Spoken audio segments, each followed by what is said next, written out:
This is a presentation of the Oklahoma Sports Network.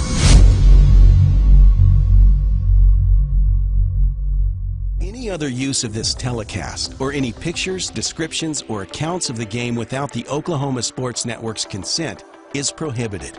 It may not be reproduced or retransmitted in any form, and the accounts and descriptions of this game may not be used without express written consent.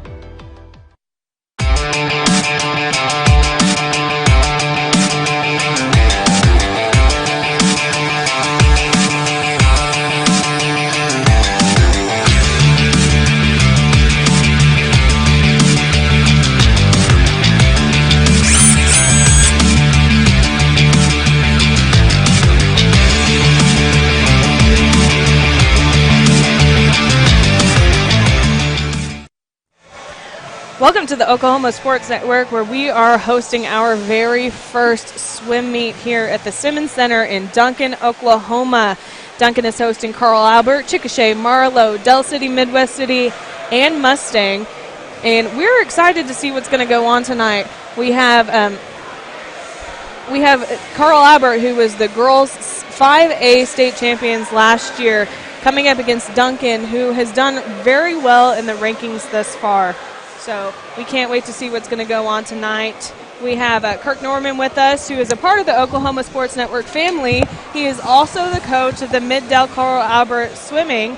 And what do you think, Kirk? Are you excited about this broadcast tonight? Oh, of course. We're always excited when we get the opportunity to come and swim and to show off and showcase our kids.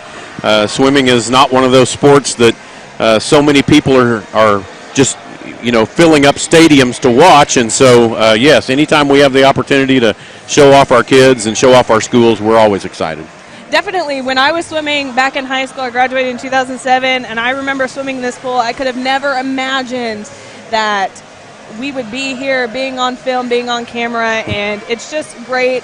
It's a great opportunity for the sport in the surrounding area to get some recognition and to maybe get some more kids interested. It is, and we would love to have the opportunity to do this, several more times in the year. But you're right. I mean, we've been driving here to Duncan, and we have a great little rivalry with Duncan and Carl Albert that's been there, not just in football, but in other things. And so it's always good to come here and be able to experience another pool. The opportunity to, again, like I said, just showcase the talent that is coming out. Duncan has greatly improved over the last 3 to 4 years under the direction of Andrew Bowers. Yes, and no matter how many kids they lose each year, they seem to still grow stronger. That's right. And it's an awesome program under Andrew Bowers. Yes, it is. And Andrew, he also is helping coach Marlow as well. And so Marlow, we just expect them to continue to grow too. Yes, they're a brand new co-op. They're a smaller school, but they're able to join with larger schools around the state. So Marlow has quite a few swimmers that come on, and I also know that Elgin has brought on a swim team as well. A lot of little communities are starting to pop up and co-op with other teams, and it's expanding. It really is.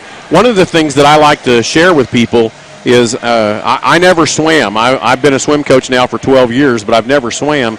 And I had to learn everything off watching and YouTube and everything I could suck in. But I played football and I played baseball. But I haven't played a game of football or baseball in 30 years. But I swim every year, all the time. And so it is a life sport. It's not something that you're going to do just in high school and be done. No, and I can tell you that even though I swam all through adolescence and all through high school, and I coached for 12 years just like you, I had to relearn every single thing. Of course. Coaching is a much different ballgame, but what I love about swimming is it's all year, it's every day, it is a lifetime sport, right. And it changes your life. Right. So being here tonight, I hope being able to reach out to the families of these swimmers that are in different states or different areas that can't travel as often, we'll be able to get some really good interest in the sport and just have a really good time getting these kids out there. Well, I agree, and I know that there's a lot of excitement at Carl Albert and a lot of excitement in the families of the Carl Albert swimmers and the grandparents and aunts and uncles that are going to be watching this evening. And so welcome to the Oklahoma Sports Net's first inaugural swim meet. Yes. So how do you feel with your girls winning state last year with Carl Albert? What do you expect to see this year with your team? Well, our girls team, last year we were honestly just kind of overwhelming, and it wasn't anything that I did. We just had a great group of athletes. One of the things I love about high school sports is you're going to see a brand new swim team every year. Yes. Your seniors graduate, your freshmen come in. Most freshmen in many schools don't even know that swim exists. They've never been in a pool either. Exactly. And you have to train them from the bottom up. So when you ask me what I expect this year, obviously I would love to expect a state championship. There's a lot of work that goes into that. And we have a great core group. My seniors are strong. They're not as strong as the senior group I had last year. I've got an incredible junior group, and we actually were very fortunate to recruit in some great freshman swimmers this year out of the middle school there, and so we're pretty excited about what it looks like. We have come in second a few times this year in meets, and so I'm just excited to see what we do when we actually get to regionals and state. So. Well, it's great that you're here for our first inaugural swim meet on the Oklahoma Sports Network. We're going to go to commercial, but we will be back. Stay tuned. We are going to be live throughout the entire swim meet, and you will not want to miss a moment of it.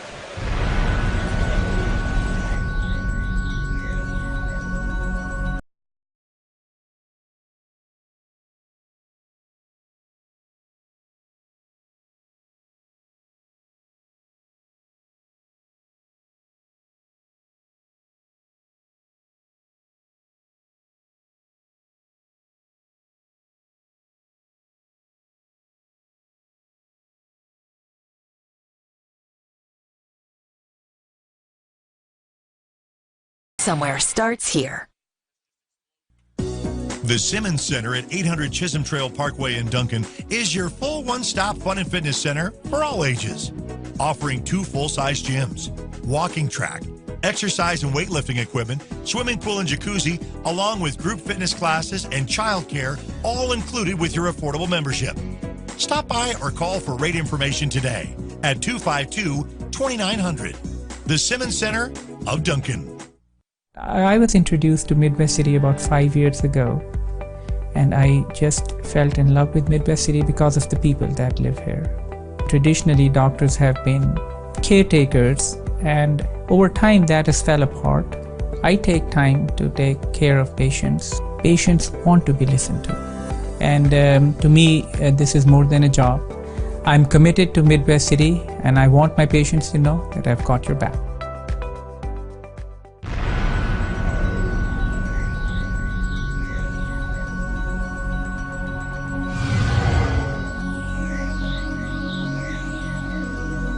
For 60 years, Hudeberg Auto Group has serviced all makes and models.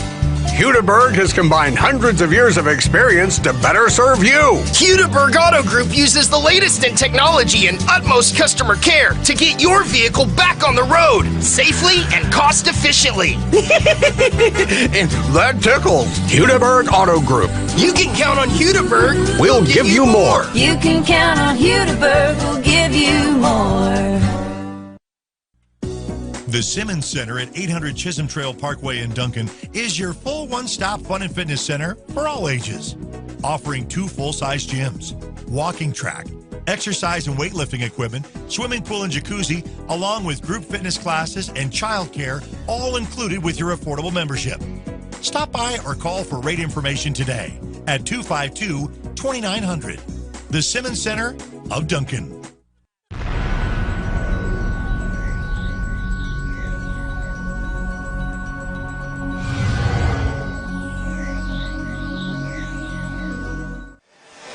Welcome back to the Oklahoma Sports Network, where we are bringing you our first ever swim meet.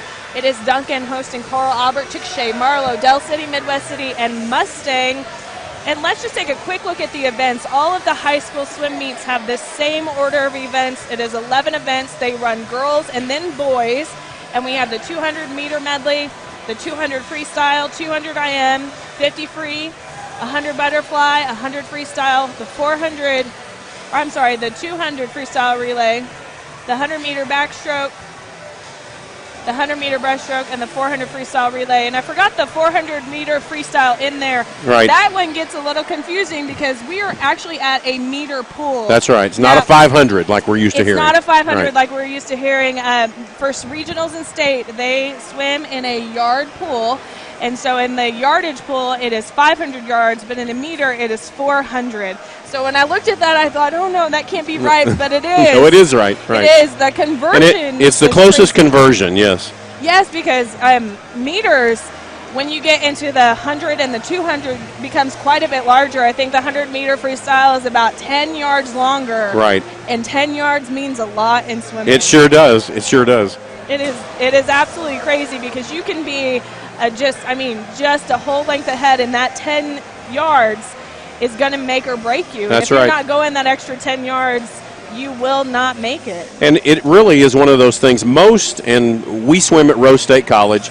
They swim at the YMCA here. Most of your public pools are meter pools. Yes. And so sometimes, and we've heard this complaint before, that we have a little bit of an advantage because we do practice in a meter pool. If you practice in a longer pool, you're going to be able to exactly. keep up your That wall stamina. comes up 10 yards or 10 feet shorter. Yes. So that's always good when you get to other pools. So. And it is great, and I always loved pushing my swimmers to be in meter pools because, having them work on that endurance when they go to meets, it just pushes them a little bit farther. Now, most of the schools here tonight are 5A swimming. I do believe we have one 6A swimming team. Yep, Mustang. And so 6A swimming is actually the 32 largest participating schools, and 5A is everything underneath that. And Kirk and I were talking during the break about how we have a lot of smaller schools coming in because now there's a larger divide between 5A and 6A. That's right. And those smaller schools have a chance to get into regionals and state. That's right. Last year, we were able to get the top 32 participating schools. Now, that doesn't mean, like this year, for example, Shawnee is going to be moving down to 5A in 2020 and 2021, but they'll still be one of the top 32 participating schools. And so what that does is there are several schools in the top 32, and most people associate football, but there are several schools in the top 32 that do not participate in swimming. And so there are a few that come down into the 5A bracket, per se, that's what most people would expect. But what has happened, we got this change made last year, and what has happened is, and you mentioned it earlier during the break, but these smaller schools realize we really have a chance to compete. Yes. And it has created just a wave, if you will, of new schools coming in and wanting to be a part of swim. Yes, because previous it was only the top 21 schools. That's right. Schools, and now it's the top 32. 32. And it gives the smaller schools with less resources a little bit more of a chance. Right. And if you remember back, it was about 15 years ago that we even split classifications. There was only one classification. It was 2009. It was after I had graduated, and I was like, oh, darn. Yeah. And just before that, too, they didn't have a regionals to get into state. That's right. We had to make state It was all time qualified. It was all right. time qualifications. Right. And so with the release of the time qualifications in the regionals, we also saw a huge jump in participation. Yes. Because it allowed the best swimmers to get in there, but you didn't have to make that qualifying time. That's right. So you swam your best, you did what you had to do, and you were able to participate in state, and it grew our state meet by quite a few swimmers. Yes, it did. And actually, one of the reasons that we really pushed to this top 32 was that the 5A state meet was so big, we actually had parents that were not able to watch their own kids swim.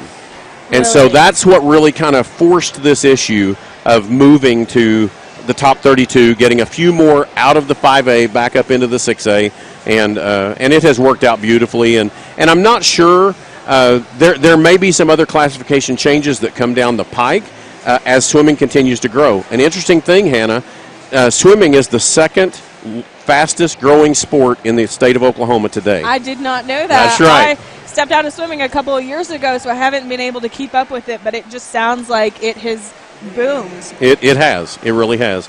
And with swimming, again, it's a lifetime sport, and you can recognize that these swimmers are going to take this. Swimming is something that everyone should know how to do, And so we're always trying to make that happen.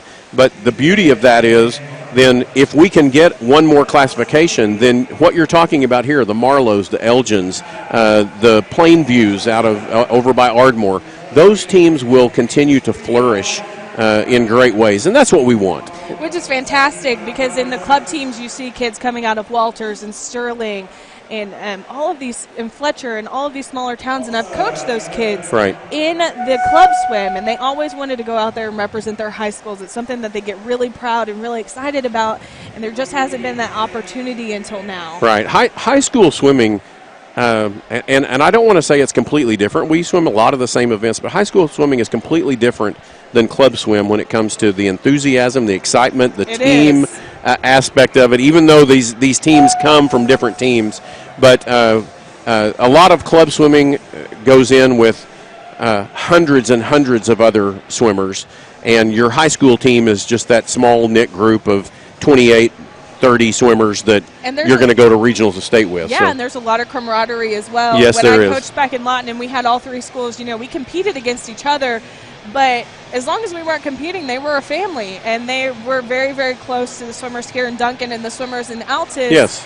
And they're still, and I'm still friends with some of the people I competed against when I was in high school. That's exactly right. When you said it was a lifetime sport, that's what I think of. I think of all the friends that I still have and I still talk to, and we're friends for life. Just because swimming has connected us in such a different way than some other sports. Well, some of my greatest friends are coaches from around the state.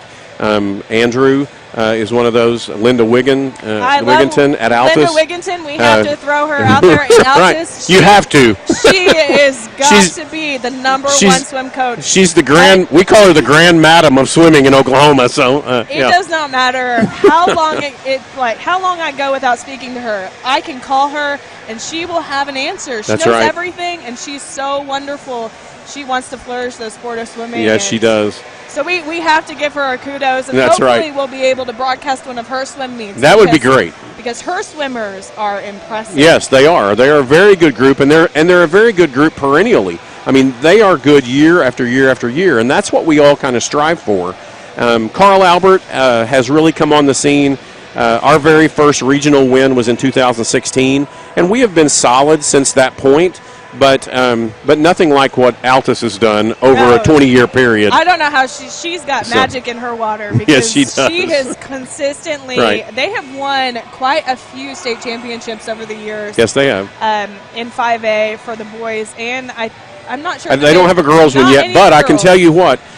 This could very well be their year. They've got a very good group of girls this year, and they are our main competition right now. So yes. Well, we've been doting on them, and hopefully we'll be able to. But I'm excited for your group, and hopefully they will be able to do something really good in the championships this year. Well, we hope so too. Yes, and then Andrew Bowers here at Duncan, he has been on the scene for about 5 or 6 years. Yes. And every single year, his team gets larger and better and stronger and more solid, and I don't know what it is.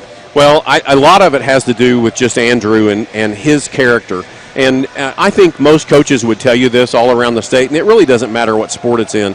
If you can build a good culture in your program, the culture is going to drive the success, and Andrew is wonderful at that. Andrew cares about his kids. He spends a lot more time than he gets paid for, because all coaches do. Yes. So he really has built a great culture here, and he has co-opted then, and I mean co-op in the best sense of the word, not a negative sense of the word, but he has co-opted with a club team, and so now they have swimming that is on the horizon all the time. Yes. Instead of it just being a school thing like it has been in the past. So growing from the bottom up, so when you get those freshmen, you're not having to teach them how to swim. They're already to that point where you can start training them for the high school events. Exactly. Well, do you have any swimmers tonight who are standouts on your team that you're looking to? Oh, we've got some incredible standouts. One of our swimmers on the men's side is named Caleb Putman. Caleb is just an incredible swimmer, a wonderful young man, great to work with, pretty much always has a smile on his face. He just set a PR on Tuesday night that he had been working on for literally over a year, And so he's excited to get out here and swim the IM one more time.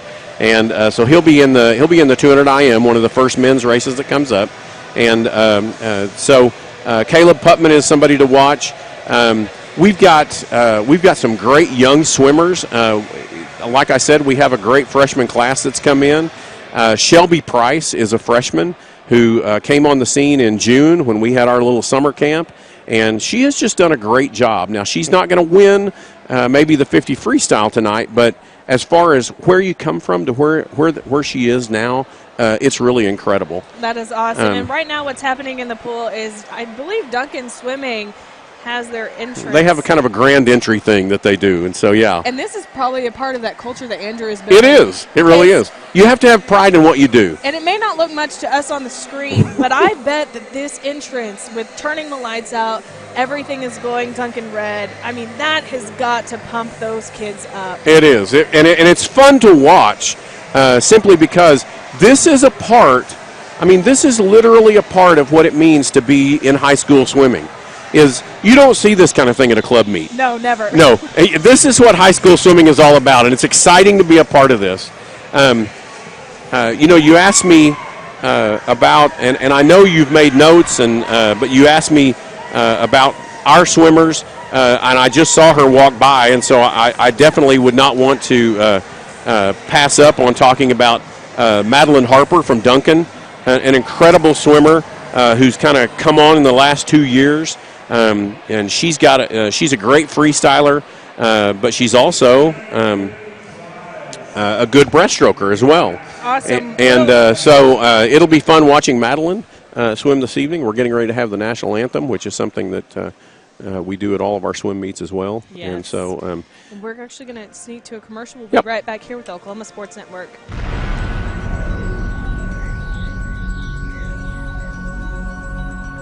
At F&B Community Bank, our team's #1 goal is serving our customers. From our low auto rate starting at 2.99% APR. To our free small business checking account, you can score big at F&B. You can even earn cash back when using your F&B debit card. So there's no need to play hardball. Because at F&B, you're the real MVP. Let our team serve you.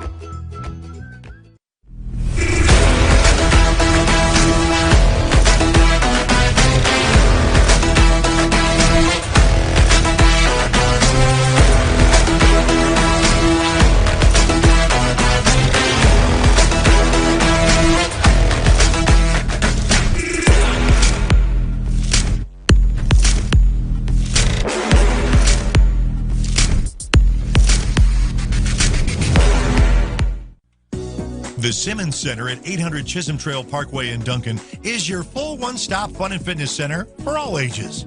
Offering 2 full-size gyms, walking track, exercise and weightlifting equipment, swimming pool and jacuzzi, along with group fitness classes and childcare, all included with your affordable membership. Stop by or call for rate information today at 252-2900. The Simmons Center of Duncan.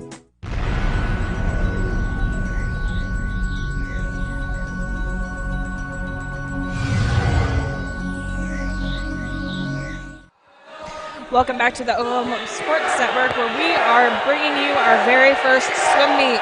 It is Duncan hosting Carl Albert, Chickasha, Marlow, Del City, Midwest City, and Mustang. Our very first event up is going to be the 200-meter medley relay. And this is always one that's very interesting to watch. Relays, they're 4 people. That's right. They belong to 4 of these kids, and they have to work together. And you wouldn't think that in swimming you'd have to work together on a relay, but the timing between when one swimmer comes in and the other goes off the block has to be just so in order to not get a disqualification and to get the best jump on the other teams. That's right. And one of the things that's this is actually my favorite race of the entire evening, and it's because of the medley. And the medley is backstroke, breaststroke, the butterfly, and then the free. And so throughout this race, you're going to see teams changing positions of who's in first and who's in second and who's in third, because you're swimming every single stroke. That's right. And some people have a great breaststroker, and other teams have a great butterflyer, and other teams have a wonderful backstroker, and so it just moves back and forth. And so really, it's such a fun race because you don't really know who's going to win till you get right to the end. So you definitely have no idea. And the freestyle comes at the very end, right? Which that's the sprint. That is the all-out, and those are going to be your fastest freestylers. So here we go. We only have one heat of this. It's Carl Albert in lane 1, Carl Albert in lane 2, Mustang in lane 3, Duncan in lane 4, Chickasha in lane 5, and then Mustang B in lane 6. One of the things that you notice there is we've got a couple of teams. Carl Albert's got 2, and Mustang has 2. And what we get from that is that you're really trying to use that B relay to see what competition you can build within your own team even sometimes to make this work. And so that's why you've got Carl Albert A and Carl Albert B. So the A relays are usually faster, obviously, than the B relays. And so that's why you've got that, and we're watching this right now. Yes, and it gives your B relays a little bit of time and some practice in order to work their way up to the A relay. And then it's not new when they get there. If they can get those times, then whenever they get to the A relay, they know exactly what is going on. So there at the end of the backstroke, Mustang touches first, and so they're still leading. But as we were talking earlier, what you're going to see is you're going to see this Duncan. This is Madeline Harper. I talked about her in the pre-show just a little bit, and she's actually going to take over here from Mustang. And so now Duncan's going to touch first. Yes. Coming in off the end of the breaststroke. Oh, so. And here is that last 10 yards I was talking about. You see that Duncan is really pulling ahead in just a few meters. And here we go into this transition, and after breaststroke, we're going to see butterfly. That's right. So Duncan touches first, Mustang touches second, Carl Albert's in third when the butterfly hits the water. We've got Carl Albert B in fourth. Yes. Mustang B in fifth. Okay, now here's another example as we're walking down the pool. So Mustang has a good butterfly person. So they're going to take back over the lead. And that's why I say I love this race. You never know. You never know depending on the swimmers that you have. So then it'll depend on, okay, who is your freestyler, and can they make up this one body length? Yep. So Mustang will come in first, Duncan second at the touch. And Carl Albert touches third. Carl Albert's B is going to touch fourth, and then Mustang's B is going to touch fifth. And you're seeing a tight race. It's tightening up here on the turn, and it really depends on what happens on this backstretch. It looks like Mustang's going to hold on here. Yes. Duncan is closing in, but I don't know if they have enough room to bring it all the way. The Mustang is going to take that one. That is a great race. Mustang first, Duncan second. We have Carl Albert coming in third. Mustang came out with a 2:25.43, Duncan with a 2:26.55, and Carl Albert with a 2:31.22. It's a great race. And then those B relays begin to come in. Yes, and it's great when you see a B relay coming in on top of an A relay from another team. It shows that you have a lot of talent. You're very well-rounded. So we had Carl Albert B coming in fourth. We had Mustang B coming in fifth, and Chickasha A coming in.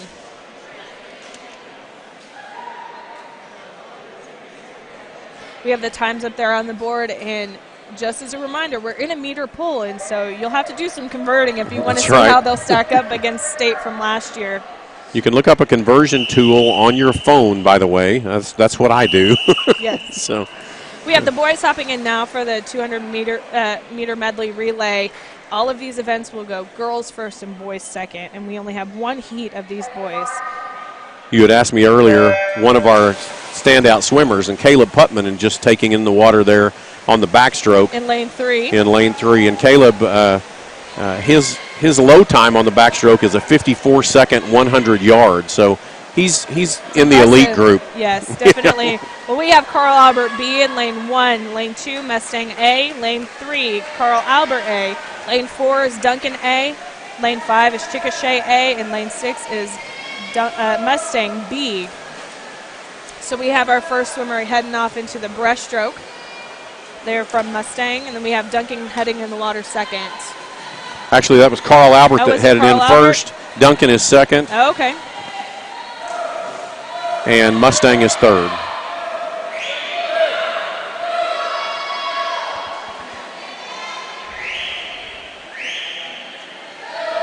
Carl Albert's going to go ahead and hold this lead through the second touch. Duncan's not far behind. They're not. But Carl Albert is holding a steady lead. So Carl Albert goes in the water first for the butterfly. Duncan right behind them. Duncan has an excellent butterflyer, and so he should make up a little bit of ground here for the second spot. And the Carl Albert B relay is actually fourth going in, then Mustang and Chickasha. Coming back up into our very last lengths, we have Carl Albert in the water. Duncan just seconds behind.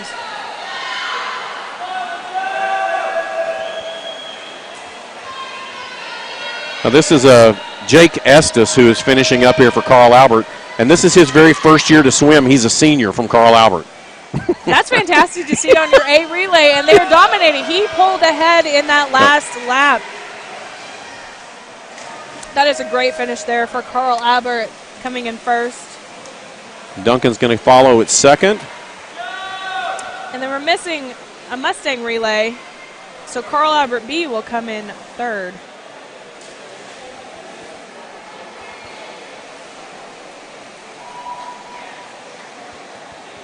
Well, it's a great job by that B relay. I don't mind telling you. I mean, even though I'm the coach for Carl Albert, that's a good job and a good time for them. It is a very good time. So, very impressed with that group of young men.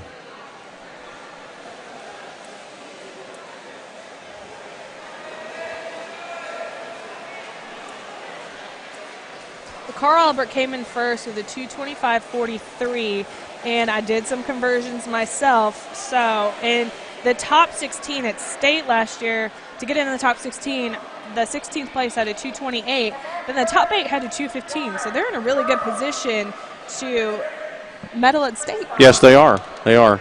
Which is coming up quick. It's next month. We're just a month away from state. It's amazing that we are within a month of regionals, and now we're coming up here for state championship. Yes. Our next race is going to be a 200-meter freestyle. We have 4 heats of this, and in the first heat we have Abby Hood from Chickasha in lane 2, Ashley Stiers from Carl Albert in lane 3, and Jordan Walker from Carl Albert in lane 4. The heats are designed so that they go from the slowest seed times to the fastest seed times. So the last heat that we see in here will be our most competitive. But the first heat is where you're going to see some of our more developing swimmers. That's right. And so in this, Chickasha, Josh has done a great job at Chickasha as well, and he has really begun to grow that Chickasha team. They came and swam at our place last year, and they had about, I think there was only about 6 swimmers, and I think they've actually doubled that. I think they're putting 12 swimmers in the pool this year. And there again, it goes to what we were talking about earlier. If you have somebody that cares and you begin to build a culture and people know, you're going to grow your program. Yes, and he is fairly new. Chickasha has had a couple of different coaches over the past few years, and so that consistency and that culture makes a huge difference. They've had a few really good swimmers come out of Chickasha. Yes, they have. So Isaac McKnight was there for several years and set several state records. And we have seen quite a few talents out of Chickasha, so it's wonderful to see a coach that is developing that program and is really going for it. That's exactly right. We're coming up on our 100 meters. We have Ashley Stiers from Carl Albert in first for this heat. And Ashley's a freshman, and she came out in June and said she wanted to swim. And just to kind of, I always want to do my best to keep promoting the sport, but every body style. Ashley's about 4'0", and she is just a fighter in the water. So, you're not talking, the big boys that are 6'4" and lean and have massive shoulders, but she's just a fighter. So that is awesome. And being 4'0", this is a really great race for her because it's about endurance. It's not about the speed. It is not about getting there as quick as possible. It is about maintaining, pacing, and being consistent. And then right behind her right now we have Jordan Walker. She is holding on to a steady second coming into our last and final 2 laps of the race. And then we have Abby Hood over there who looks phenomenal. She's just 15, so she may be a freshman, maybe a sophomore, but it's great to see this young talent out there. That's right, and especially, I mean, again, I don't want to over-talk it, but especially coming from Chickasha, it's just so good to see another team that is beginning to grow and put out good talent. Yes, and we may overtalk a lot of it because you and I have been coaching in Oklahoma in swimming for such a long time, for over a decade, the both of us. That's and right. We're incredibly invested in these coaches and these kids. We are. Some of these kids we've seen since they were 6 and 7 years old, and so it's great to see when they finally reach that high school level and they're working hard. Now you can't see it on the screen here, but Jordan Walker just came in for her last lap, and she is booking it. She had a little extra there. Maybe she could have used that in the first 150. That's what Maybe a coach she would could say. have, but it is great that she can bring it home for that last 25 and say, look, I gave it all I got. That's right. In the very, very last lap. Ashley Stiers actually set a PR there with a 3:19.33. Her seat time coming in was 3:20.43. And then Jordan Walker came in with a 3:31 and finished at a 3:26, and that is awesome to see. We're setting personal records. We're lowering our times. And then Abby Hood just came in for third for that heat. The final places are based upon each one of the heats. But it gives you a little bit of pride when you're swimming against the kids that are on your level and you're competing against someone to have some realistic expectations and goals. It really is. And it makes you feel good when you win your heat. It really is. And when we say PR, we're talking about that personal record. And some of these kids, they don't set a personal record every time they get in the water. And so whenever you do, it's a big deal. It is. Okay, so we have Heat 2 coming up. We have Michelle Withrow from Carl Albert in lane 2, Lucy Hogan from Mustang in lane 3, Nicole Pollock from Duncan in lane 4, and Rhiannon Lenz from Carl Albert in lane 5. This group is going to be a little bit faster than the last group, but right now, just coming off the bat, they are neck and neck. And the divide in the 200 free will come a little bit later. They all sort of set their pace in the first 50.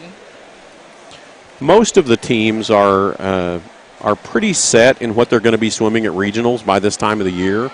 And so you're going to see some of the swimmers that are actually going to be swimming what they're going to be swimming at regionals, and they're looking around at the other swimmers that they're going to be swimming against.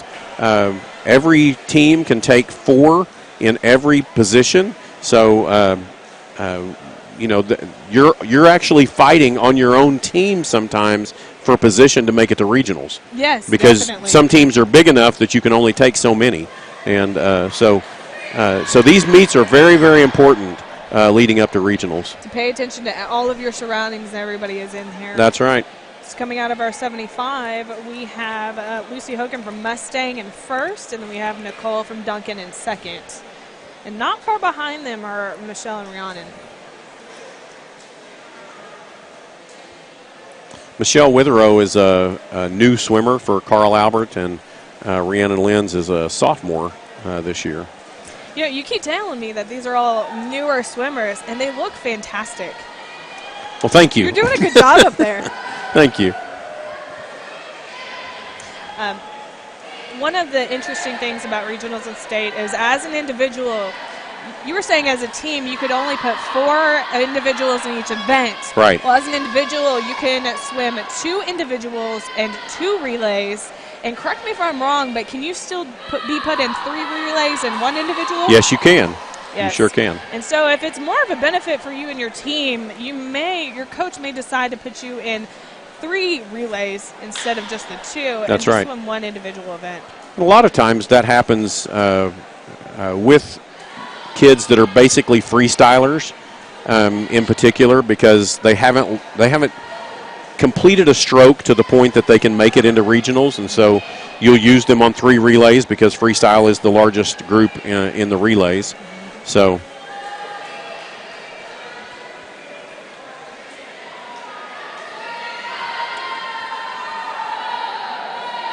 This young lady from Mustang has just got a good stroke.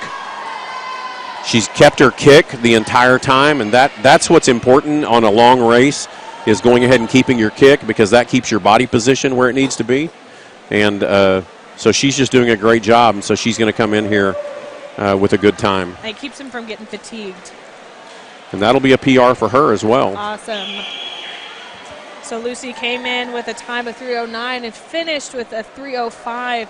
We had Nicole coming in second. She came in with a time of 3:15 and finished at a 3:11. So we're seeing a lot of PRs tonight. Yeah, 5-second drops. That's a good deal. Especially coming out after a break. Christmas break always gets a little bit crazy for swimmers. The season spans from October until February, and Christmas break breaks down a lot of our kids. But seeing all these personal records means that they have worked hard throughout their break and throughout the entire season. It's great to see. We actually swam on Tuesday night. Our kids came back to school on Tuesday, and we came back on Tuesday night, and I had set up a meet for them, and they wished I hadn't done that. Yes. You probably wish that as well. It's all right. So in Heat 3, we have Tatum Johnson in lane 1. We have Courtney Riley in lane 2. In lane 4, we have Cambry May. In lane 5, Angela Kapp. In lane 6, Jordan Patterson. We've got 3 Duncan swimmers here in this heat, lanes 3, 4, and 6.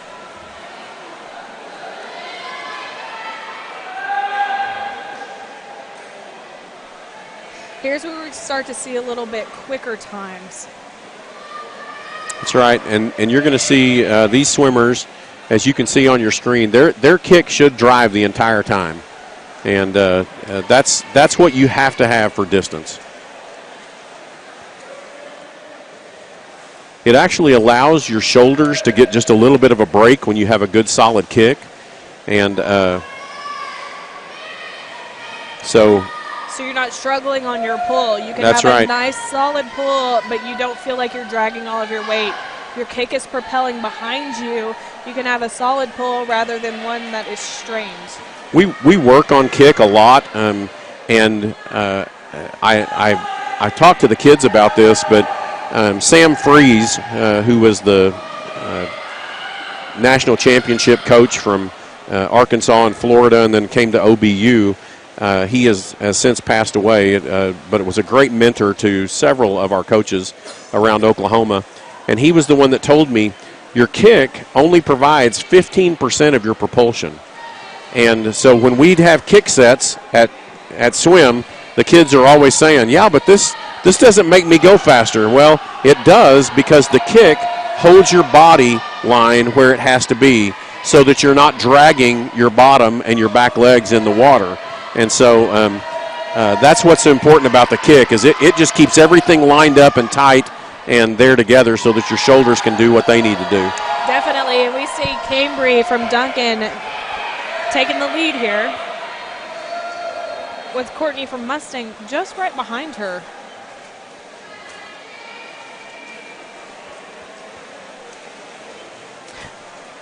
Jordan Patterson from Duncan is going to hit third, and then Angela Kapp just a millisecond behind her.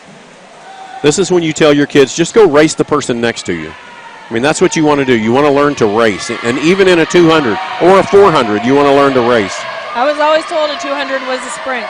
That's right. It is. It is still a sprint, even though it is 8 lengths of the pool. That's right.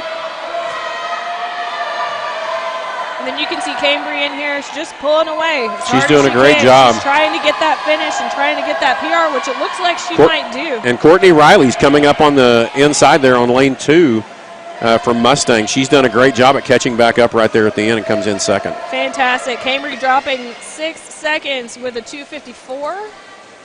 And then we have Courtney dropping right around 5 seconds, and she came in at a 2:57.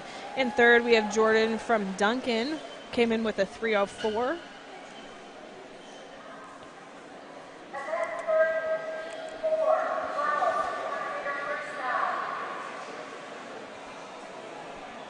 Here's our Heat 4. This will be our fastest group. It's our last heat of the event. We have Taylor from Carl Albert in lane 1, Morgan in lane 2, Olivia from Mustang in lane 3, Emily from Carl Albert in lane 4, Aubrey from Carl Albert in lane 5, and Dulce from Carl Albert in lane 6. And so Carl Albert is dominating this fastest heat of this event. Morgan Warren in lane 2 is from Marlowe. Marlowe is not a school I'm used to seeing, so I didn't quite catch that. But they are co-opting with Duncan this year and are being coached under Andrew. So we'll see how Marlowe is doing in the first race that I've seen them. Right. One of the things that, and I'll go ahead and point this out, but we have, Carl Albert has 4 swimmers in this heat. And so sometimes it's not a matter of literally going out and just winning the race as much as it is building up points for the team. And so if you can have more people that make it into regionals than more people that pass into state, you may not have a lot of first and second place people. But if you've got a lot of third, fifth, seventh, and ninth place people, you're building points the whole time. And so that's one of the things that's very important about how we race right now. Yes, so coming up here, Emily had the lead in lane 4 coming into the first turn, but now Olivia from Mustang has got a few inches on her. And then right after that, it's very close. Taylor in lane 1 and Morgan in lane 2. And then Emily in lane 5 and Dulce in lane 6. This is a little bit closer of a race between the last 4 places, but 1 and 2 up there are fighting for it. We have lanes 3 and 4, Mustang and Carl Albert. Now Mustang is a 6A school, but it is still good to swim against them in competition because you're able to push yourself and have someone to pace off of. That's exactly right. I mean, when we went and swam on Tuesday night, we were the only 5A school there. We swam against all the Edmond schools and Enid. And you guys play second, correct? Yes. Yeah. And we have to do that simply because we do want to swim against upper competition all the time. So if you're on that teetering edge of the 32 largest schools, you never know when you're going to move back and forth. That's exactly right. Because in swimming, it can change year to year. Yes, it can. In some other sports like football, you're locked in for 2 years. But in swimming, it depends on who's participating each year that you'll be able to move up or move down between 5A and 6A. That's right. So right here we have Olivia Henry from Mustang in lane 3 coming in for first with a 2:38. It's not her best time, but at this point she's being consistent. And then we have Emily in lane 4 coming in second. Morgan in lane 2 coming in third, and she is from Marlowe, a brand new swimming school this year. Taylor in lane 1 coming in 5th. Aubrey in lane 5 coming in 4th. Yes. They're just milliseconds apart. Right. And so they must have just touched. So we had Aubrey in lane 5 coming in 4th, and then Morgan in lane 2 actually came in 5th. Those are great finishes for all of the girls.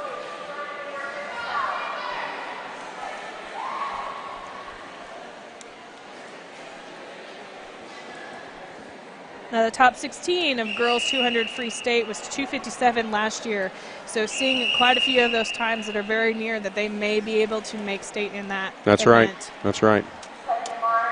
So here comes the boys 200-meter freestyle. We have Logan Morris from Duncan in lane 1, Mason Hamilton from Carl Albert in lane 2, Caden Wilson, Carl Albert lane 3, Kendall Paul, Mustang lane 4, Jamison Payne, Duncan lane 5, and Thunder Bowman from Chickasha in lane 6. I love watching the younger swimmers, and that generally is what you see when you're looking at this is heat 1 of 3 heats, and a lot of times these are the younger swimmers from the schools that are coming in. And when you get to watch these younger swimmers and watch the form that they have, turns, how much they're breathing, those kind of things, it really makes a difference. So we had lanes 2 through 5 all touched right about the same time, and lane 6 is coming up behind them. They're all solid and pacing out of each other. Now the flip turns are where you can make or break a race, and so coming out of a flip turn you see a couple of kids that are about a yard or two ahead, and it's because they've had that strong turn to come off the wall. That's right. It's the flip turn, and then you want to dolphin kick a couple of times and then come up and break out and then not breathe right away. You breathe in the stroke, not breathe as soon as you come up, and that makes a big difference. It keeps your momentum going, and that's what we're trying to teach our swimmers all the time. So, and you can see some of the strengths come in the turns, then some of the swimmers' strengths are in the actual lengths between the walls. And so the race can go back and forth from the walls to the middle of the pool. And I think we've seen with those three boys that some of them are stronger with turns, and so they're getting ahead on the turn, but then we have some stronger swimmers on the length. Well, you can hear the excitement in the crowd. They are excited. They're coming in.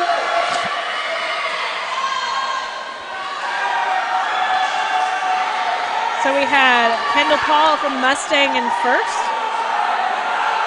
Well, this is a typical thing that happens. Now, they were actually at the 150 wall, and I hope Randy got that on screen. They were actually at the 150 wall, and what happens is a lot of kids think they're done, and they've got 50 left. So the excitement whenever they start cheering, the kids in the water have been swimming for such a long time, but they're just not So what has happened is the young man in lane 2 is a freshman from Carl Albert, and he didn't stop. He continued to go.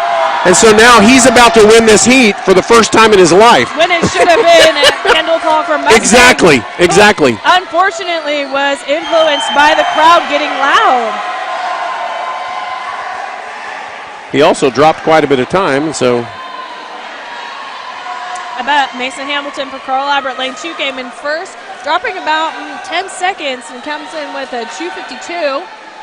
And then we have Kendall Paul from Mustang in lane 4, who unfortunately heard the cheers of the crowd and thought he was finished. But he also did drop a couple of seconds of time. It would have been great to see what he could have done Yes, because he was at the wall there for a good 3 to 4 seconds. So that would have been an incredible race for him. Yes. Coming in third was Garrett Eubanks from Carl Albert. Actually, that's Caden Wilson. We're still in Heat 1 there. Oh, yeah. And then coming in fourth there is Thunder Bowman from Chickasha.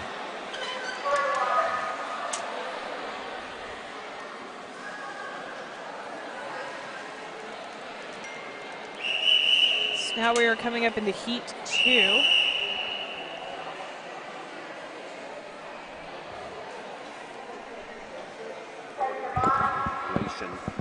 So we have Lation Reynolds from Carl Albert in lane 1, Cameron Bryan from Mustang in lane 2, Garrett Eubanks from Carl Albert in lane 3, Lucas Quintero from Duncan in lane 4, Ethan Gomez from Mustang in lane 5, and John Jackson from Mustang in lane 6. All of their times coming in are fairly close. Garrett Eubanks has a 2:35, and then our slowest, John Jackson, has a 2:49. But in a 200, those 15 seconds, they don't make a lot of difference. No. So this heat is anybody's game. And I bet we will see a lot of pushing each other and coming from behind as well.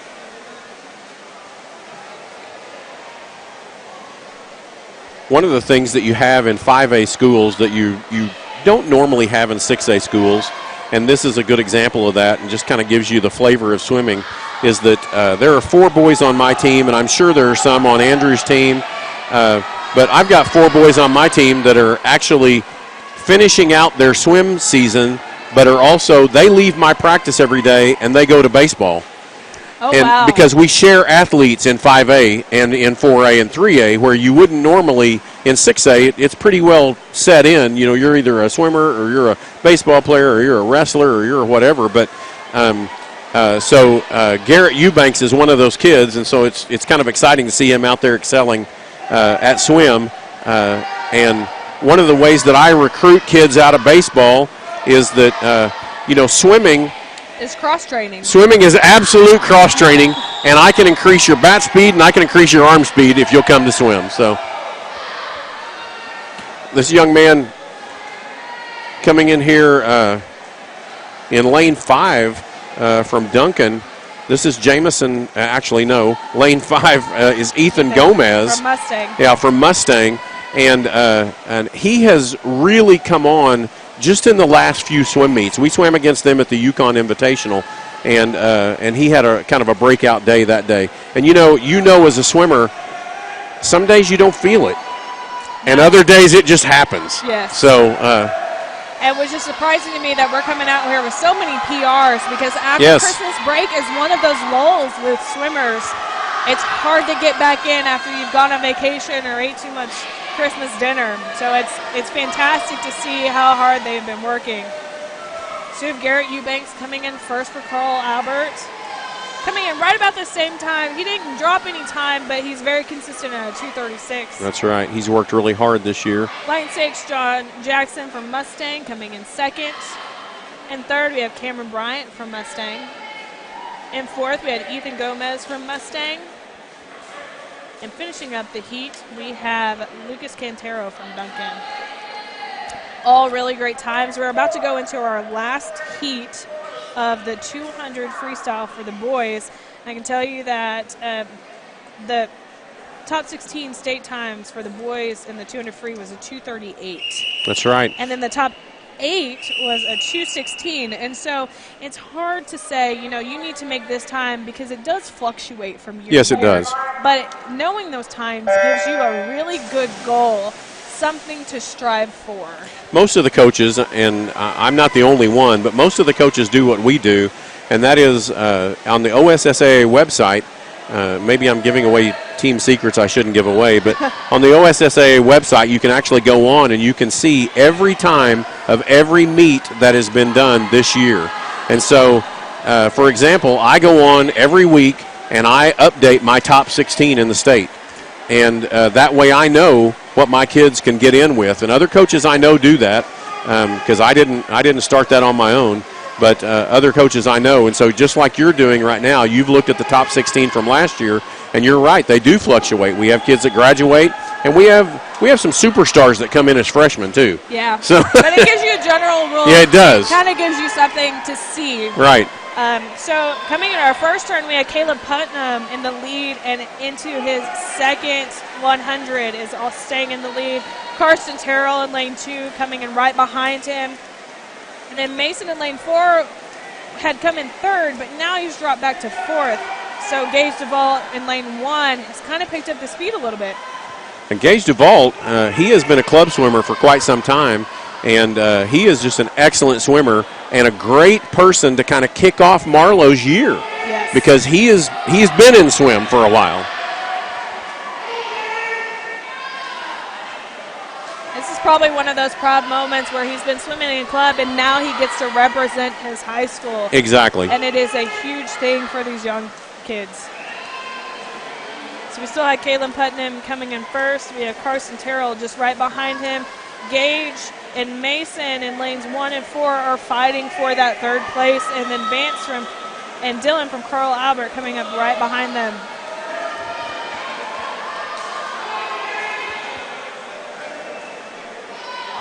Caleb is so far ahead, we're having a hard time catching the other kids. Right, and he just finished there with a 2:06. 2:06. Gained a little bit of time from his personal best, but when you get to that speed, sometimes you cannot just continue to drop. Maintaining is what does it for you. In the second place, we have Karsten Terrell from Marlowe. That is impressive, dropping 2 seconds, coming in at a 2:19. And the Gage DeVault from Marlowe as well coming in third. It is fantastic to see a brand new swimming school with such strong swimmers in the 200 free relay.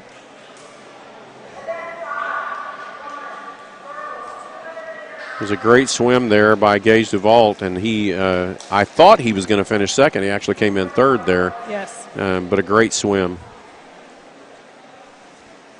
Next up, we have the 200-meter IM. The IM is the individual medley. It is where they swim all 4 strokes. It is a little bit different than the relay. In the relay, we have to start out with backstroke so that we don't have any swimmers jumping on top of each other. But in the individual medley, we go butterfly, backstroke, breaststroke, and then freestyle. We'll do a 50 of each here. It's kind of the Ironman, if you will. or the iron person, or the iron woman, if you will, because this is a grueling race. You have to be able to do every stroke. That's right. Do it well, and then what really gets you in this IM, and you guys will see it on the screen, is that third 50 when you get to the breaststroke. That, to me, is the hardest stroke, and to come in with your third 50. That's right. It's absolutely killer. So the kids who swim this race, they are fantastic. I look up to them. I never did it in high school, and I never will for the rest of my life. They've got something I don't have.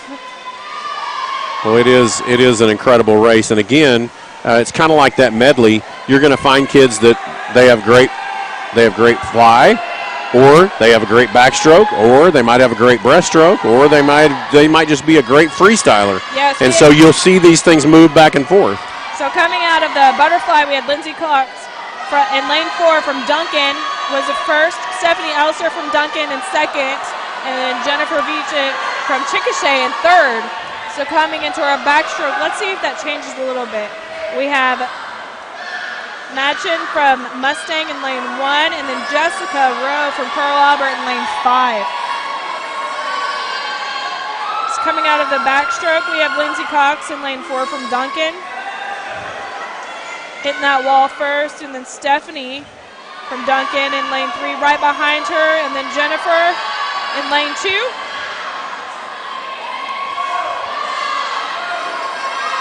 Machin from Mustang in lane 4. And then Jessica from Pearl Albert in lane 5. Now, one of the things that's going to happen here, and this is kind of like in golf. You know how if you mess up in golf, it's your responsibility to go and tell the official that you messed up. And so I'm the head coach for Carl Albert, and I just noticed that Jessica Rowe did not finish on her back on the backstroke. So it's my responsibility now to go and say I have to DQ my own swimmer. Yes. So because at the regular dual meets, we generally don't have referees, and so it is up to the coaches to pay attention. And if you don't call your swimmer on that, when they get to regionals, they'll do the same thing, and that is where it counts. It's always a teaching moment. Yes. So coming out of the breaststroke, we actually have Stephanie and Lindsay neck and neck. Jennifer in lane 2, right behind them in third. Machin from Mustang in lane 1. And pulling up the rear is Jessica from Carl Albert in lane 5. Now freestyle can totally change the game at this point in the IM.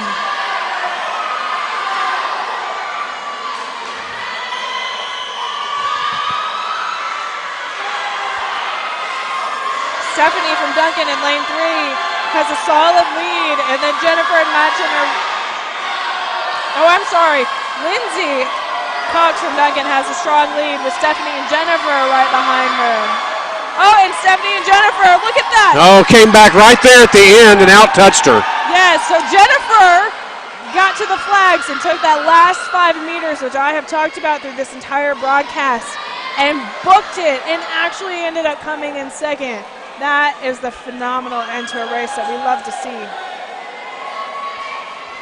Machin in lane 1 in 4th place for this heat, and then Jessica in 5th place. We have just one more heat of this race. We don't have as many in the IM because it is a little bit more diverse, so it's harder to find swimmers who are good at all the strokes. At all the strokes. Right. It takes a special swimmer. Sadie Ardwood from Mustang in lane 1. Molly Woodruff from Carl Albert in lane 2. Hannah Hamilton in Mustang in lane 3. Britton Kay from Mustang in lane 4. Micaiah Joseph from Carl Albert in lane 5. And Jessica Walker from Carl Albert in lane 6.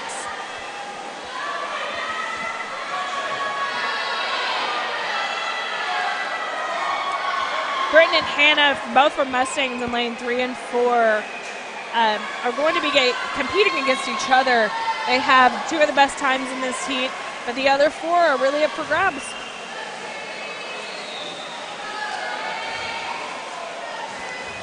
You see here Hannah coming in first, Molly in second, and then Britton in third out of our butterfly.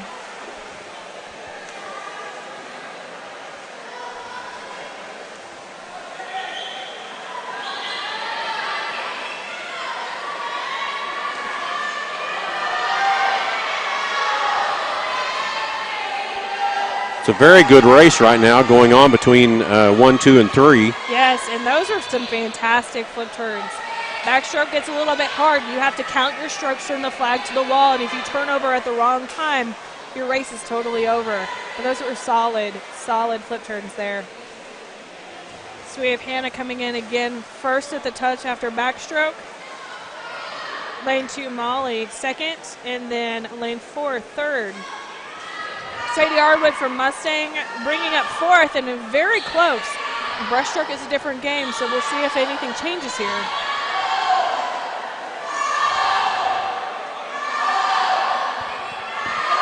Jessica Walker in sixth, finishing up her backstroke right now. I have to tell you, I'm having a hard time not yelling. Me as well. I'm not associated with any of the schools, but just the excitement in general. You get caught up in it.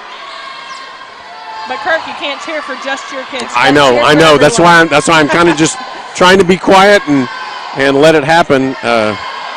Awesome. So coming into out of our breaststroke, we have Anna Hamilton in first place, but they're fighting for second. They really are. There's a great fight between Molly Woodruff and Hannah Hamilton in third. And Hannah Hamilton is who you mentioned earlier. Hannah Hamilton is one from Mustang that we need to look out for. Yeah, that's right. And she is just solid on her freestyle. She is. She is taking her nice, sweet time, but having a solid stroke, and it's going to end up as a great race. And it looks like Molly Woodruff from Carl Albert is going to hit second. She pulled it out right there in that last 25. Britton from Mustang in lane 4 coming in third.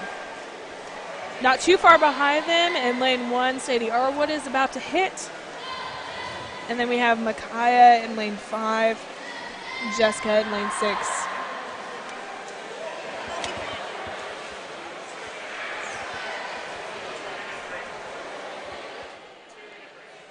All right now? Okay.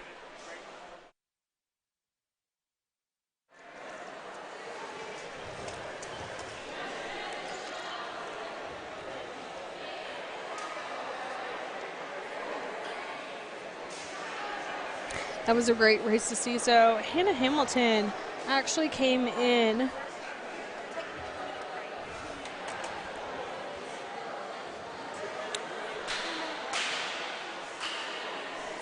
I think the clock is a little messed up there because it says 2:08, and that doesn't. Looking at it, that won't work. So I don't think a 2:08 is how fast she no. swim, because right after that, it does not even have a place for her.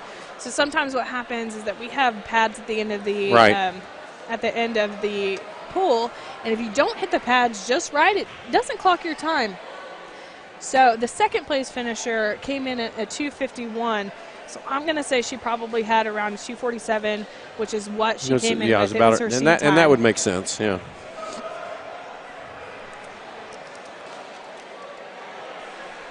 So we're going to take just a couple of minutes break, and stay tuned. You will not want to miss another second of our presentation tonight. Stay tuned.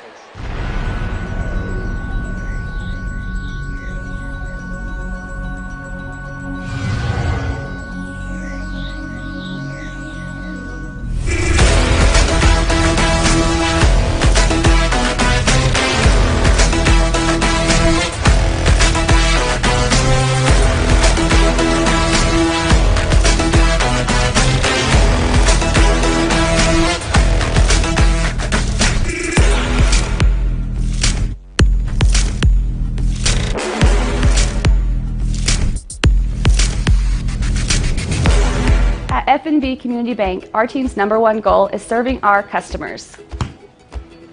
From our low auto rate starting at 2.99% APR. To our free small business checking account, you can score big at FNB. You can even earn cash back when using your FNB debit card. So there's no need to play hardball. Because at FNB, you're the real MVP. Let our team serve you.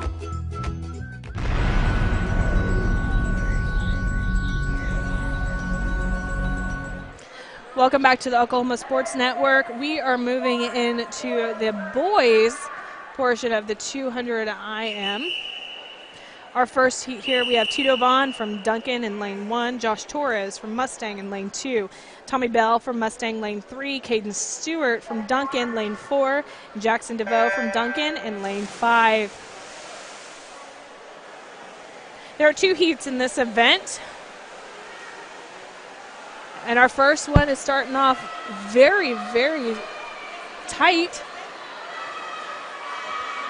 It all looks like they're fighting to finish in that butterfly portion of the race first. Out front, we have Josh Torres in lane 2. Following not too far behind him, we have Tommy Bell, both from Mustang.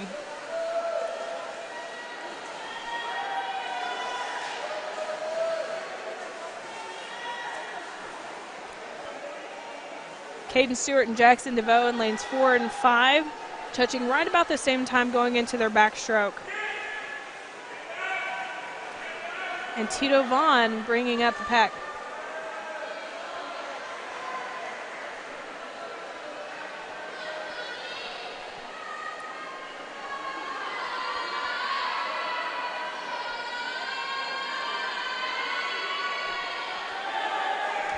Josh Torres from Mustang holding on to his lead even in the backstroke.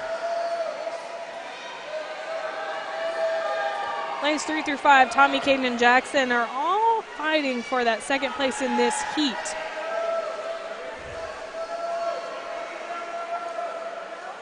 And right there is one of the most precarious parts of the race. If you saw in lane 3, he did a traditional transition from back to breast, but in lane 4, he did a brand new age backstroke flip turn for where you go from your back to your breast in a sort of backflip. At the end of the backstroke in the individual medley, you have to touch on your back. So he touches with his hand first, does a sort of backflip, and then goes. And that's not something that you see from a lot of the swimmers this day and age, but it is becoming more common.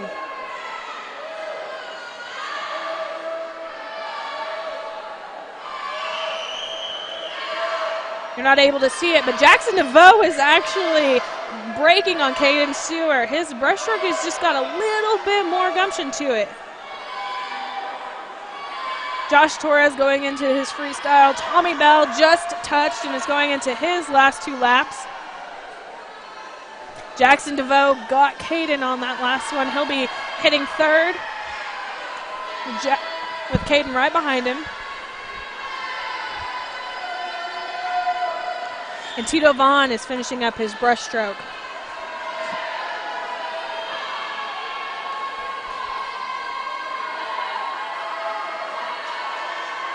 There goes Josh Torres. He is coming in all the way. This is his very last lap. He's going as hard as he can into that wall. And he hit at a 3:02, dropping almost 14 seconds. And this must be one of those newer swimmers to make that large of a leap. It's phenomenal. Tommy Bell from Mustang coming in right behind him. Oh, and Caden Stewart, he got Jackson DeVoe on that freestyle lap, but a great race from the both of them. Those 2 Duncan swimmers were definitely fighting with one another throughout that entire race, and I'm sure that they do that in practice a lot, so when they come out here into their race, it is just another day in the pool, and they come out with really phenomenal times.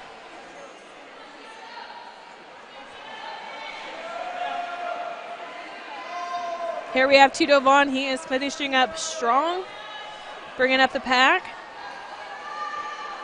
But a fantastic, solid race from Tito.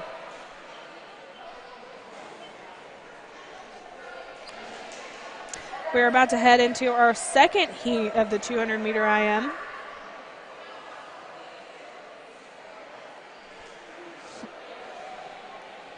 We have Mason Phillips from Mustang in lane 1, Brian Lamb from Carl Albert lane 2, Toby Ford, Carl Albert lane 3, Aiden Walswick, Mustang lane 4, Brandon Whitney, Carl Albert lane 5, and Gavin Hamilton, Carl Albert lane 6. Carl Albert seems to be really dominating this very last heat with 4 swimmers and then 2 from Mustang. When you're thinking about Carl Albert and Duncan, you have to think more 5A swimmers. It is a really good opportunity for them to swim with Mustang, who is 6A, but they will not be competing against them in regionals or state.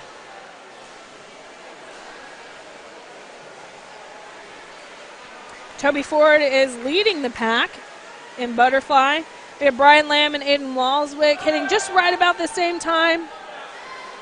Mason in lane 1 hitting, and then Brandon Whitney and Gavin Hamilton bringing up the rear.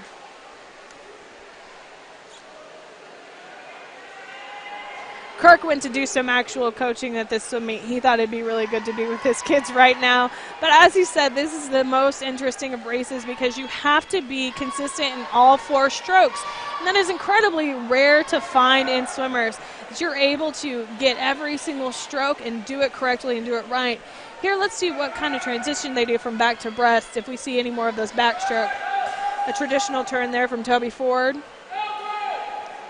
Aiden just outswimming Brian in the touch. Lanes 1 and 5, Mason and Brandon hitting right about the same time, and Gavin Hamilton not very far behind them.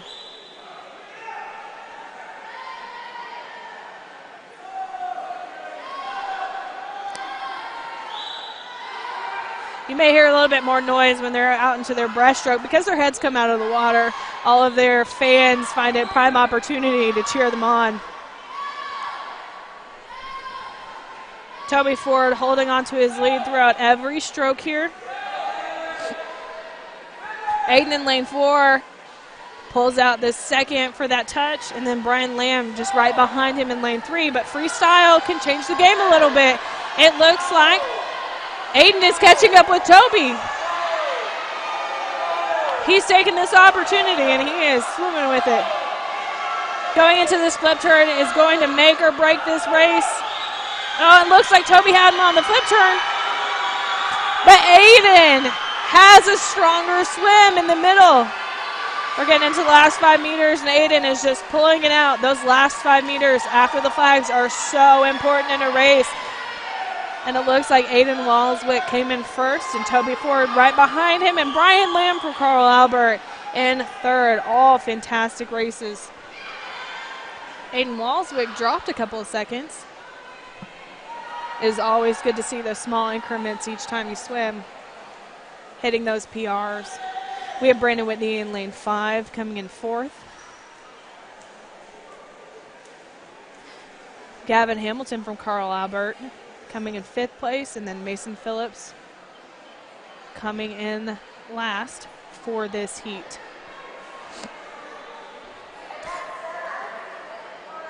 The next event that we have up is the 50-meter freestyle, and these are going to go very fast, and the touches are neck and neck and neck, so you got to watch very, very carefully. They don't always hit the pads at the right time, so the clock is always not indicative of who is winning the race. 50 freestyle is by milliseconds. We have 4 heats in here. So our first heat is Alyssa Scott from Mustang lane 2, Sage Minard, Marlowe lane 3, Alex Sherman at Chickasha lane 4. Oh, looks like we're missing lane 3. But these may be some of our newer and younger swimmers, and it's great to see them out here. They are pumping really hard. This is only 2 lengths of the pool. And so you have to go out there and give it your all every single second. There is no time to pace. There's no time to think about it. You go out there and you churn and you get it done.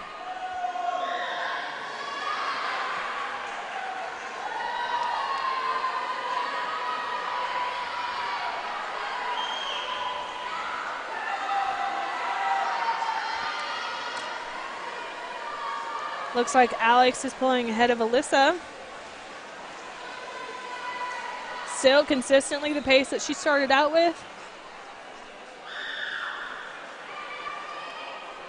49 seconds for Alex.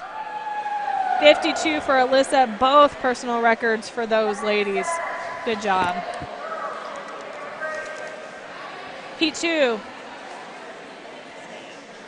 It's a great time of the year to be having those PRs, too. Oh, yes, definitely. We have Akila Peterson from Del City in lane 1. Presley Goebel, Mustang lane 2. Ariel Nutt, Midwest City, lane 3. Anna Hutto Duncan, lane 4. Breeze Johnson, Midwest City, lane 5. You will see these kids driving throughout this race. Like I mentioned earlier, it is only 2 lengths of the pool. You have no time to slow down. That's right. And you want to breathe as little as possible. And so the turn here is extremely important because if you have a bad turn, you can just lose the whole race. Yes. So. Milliseconds is what matters in the 50 freestyle.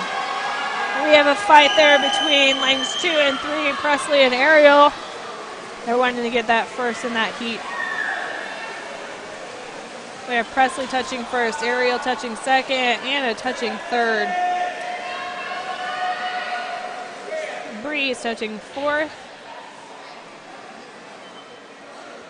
And Akila touching fifth. And it looks like we've got quite a few personal records in that race. Really do. Going into heat 3, these heats go fairly quickly. Yes, they do. And there's only 4, so it's going to go quick anyway. We have Hallie Harper, Mustang lane 1, Morgan Brown, Mustang lane 2, Zoe Clark, Mustang lane 3, Sarah Kelton, Del City lane 4, Mariah Everett, Del City lane 5, Bree Kaysen, Chickasha lane 6.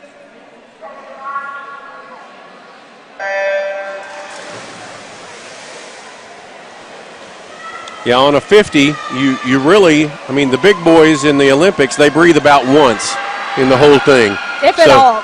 and they'll breathe somewhere before the turn, then they don't breathe all the way back. So now these kids don't do that, and that's okay. We want them to breathe, but that is your goal. Every time you breathe, you mess up your stroke. That's right. It slows down the stroke. It just takes time to get air. We have Zoe and Morgan from Mustang fighting it out. Zoe coming in first, Morgan touching second. We're still having problem with the timing system on lane 3, so it's not catching up, but it will be in the final results, and we can tell you, just like you did, you know, Chloe did win that race, even though the timing doesn't show that way. Yes. When they're having issues with their timing system, they have backup timers, and you can see those behind the blocks. They will use hand timers in case the mechanics don't work. We have our last heat. We have Shelby Price, Carl Albert, lane 1. Maddie, Carl Albert, lane 2. Madeline Harper, Duncan, lane 3. Michaela Seald, Carl Albert, lane 4. Gabby Glover, Duncan, lane 5. Holly Ford, Carl Albert, lane 6. Now this is a 5A race. It is only 5A swimmers, so this is really indicative of what kind of competition you're going to have at regionals. Right. Going into their turn, it's still a tight race. One of the things that you see. Madeline Harper pulling ahead. Yep. Michaela Seal and Maddie Sosi right behind them. Oh, Madeline touched first, Michaela second. I do believe Gabby Glover in lane 5 was third. Maddie in lane 2 hit 4th. And then we had Shelby. I'm sorry, Holly touching 5th.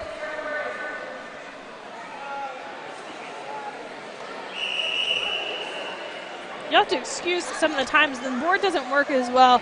We don't always get to get their accurate touches. So we're going into the boys 50-meter freestyle, and these are even faster than the girls. That's right. It is crazy how much less time it takes for the boys to get up and down. We have Braden from Mustang lane 1, Aiden Bracey, Midwest City lane 2, Nate Gillis, Chickasha lane 3, Noah Evans, Carl Albert lane 4, Dao Hung Lim, Chickasha lane 5, and Seth Brokelson, Carl Albert lane 6. Now we had a mishap with the goggles, but I'm not sure. That wouldn't be a disqualification if he doesn't push off to the bottom. He can stop, fix his goggles, and then continue to go. That is correct.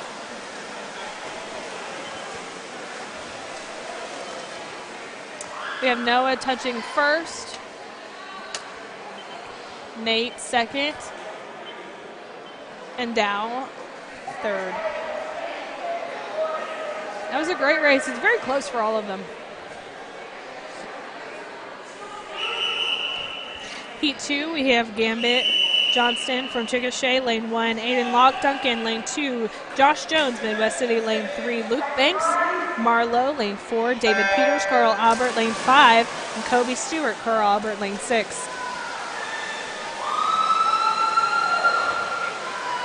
Kobe Stewart had a fantastic start there, coming up about the 10-meter mark.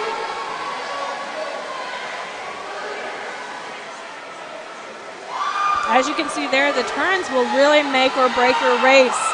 It doesn't matter how fast you can get down the lane if you don't have a solid foot turn. Luke Banks pulling out, touching first for this heat. Cameron Johnson coming in second. And then Kobe Stewart with that phenomenal start coming in third. And these results are just per heat. All the heats are combined for the final results. Heat 3 is a Seafool Mustang and 1 lone Carl Albert. Lanes 1 through 5 are all Mustang. Brody White, Colton Cable, Bryson Tate, Cameron Bryant, Ethan Bonta, and Jackson Walsh for Carl Albert in lane 6. I don't know if you can hear it, but I can hear it even with the headsets. But this is where you can hear the kick when they take off. Oh, huge kick. Definite. You can hear all of the splash. And as we come into our last heat after this one, it'll be even more prominent. Well, it better be. Great swim there by the Mustang swimmer in lane 3. That's Bryson Tate.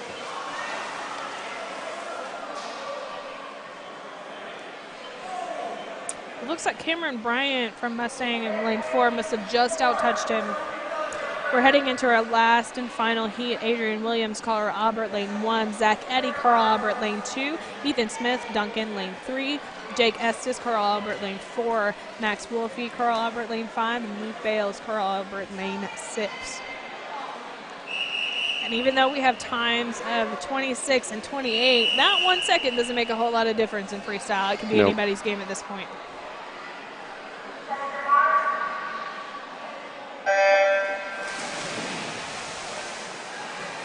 Those are some beautiful starts with an awesome butterfly kick under the water. You can see that as it's just calmed. You can hear the whooshing of water.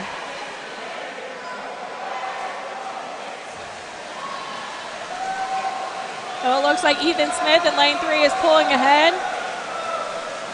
With Jake Estes going to touch second right behind him. Zach Eddy touching. Zach Eddy in lane 2 was just out-touched by Luke Bales in lane 6.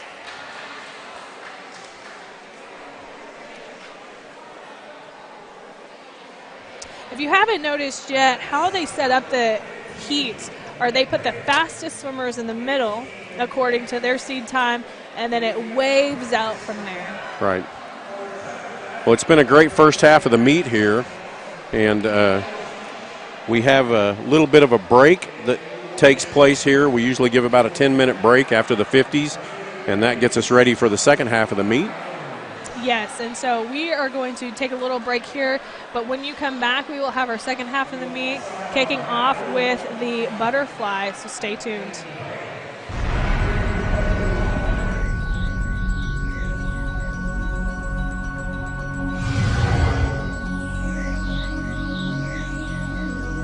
For 60 years, Hudeberg Auto Group has serviced all makes and models. Hudeberg has combined hundreds of years of experience to better serve you. Hudeberg Auto Group uses the latest in technology and utmost customer care to get your vehicle back on the road safely and cost efficiently. That tickles. Hudeberg Auto Group. You can count on Hudeberg. We'll give you more. You can count on Hudeberg. We'll give you more. At F&B Community Bank, our team's #1 goal is serving our customers. From our low auto rate starting at 2.99% APR. To our free small business checking account, you can score big at FNB. You can even earn cash back when using your FNB debit card. So there's no need to play hardball. Because at FNB, you're the real MVP. Let our team serve you. I was introduced to Midwest City about 5 years ago, and I just fell in love with Midwest City because of the people that live here. Traditionally, doctors have been caretakers, and over time that has fell apart. I take time to take care of patients. Patients want to be listened to. And to me, this is more than a job. I'm committed to Midwest City, and I want my patients to know that I've got your back.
Somewhere starts here. The Simmons Center at 800 Chisholm Trail Parkway in Duncan is your full one-stop fun and fitness center for all ages. Offering 2 full-size gyms, walking track, exercise and weightlifting equipment, swimming pool and jacuzzi, along with group fitness classes and childcare, all included with your affordable membership. Stop by or call for rate information today at 252-2900. The Simmons Center of Duncan.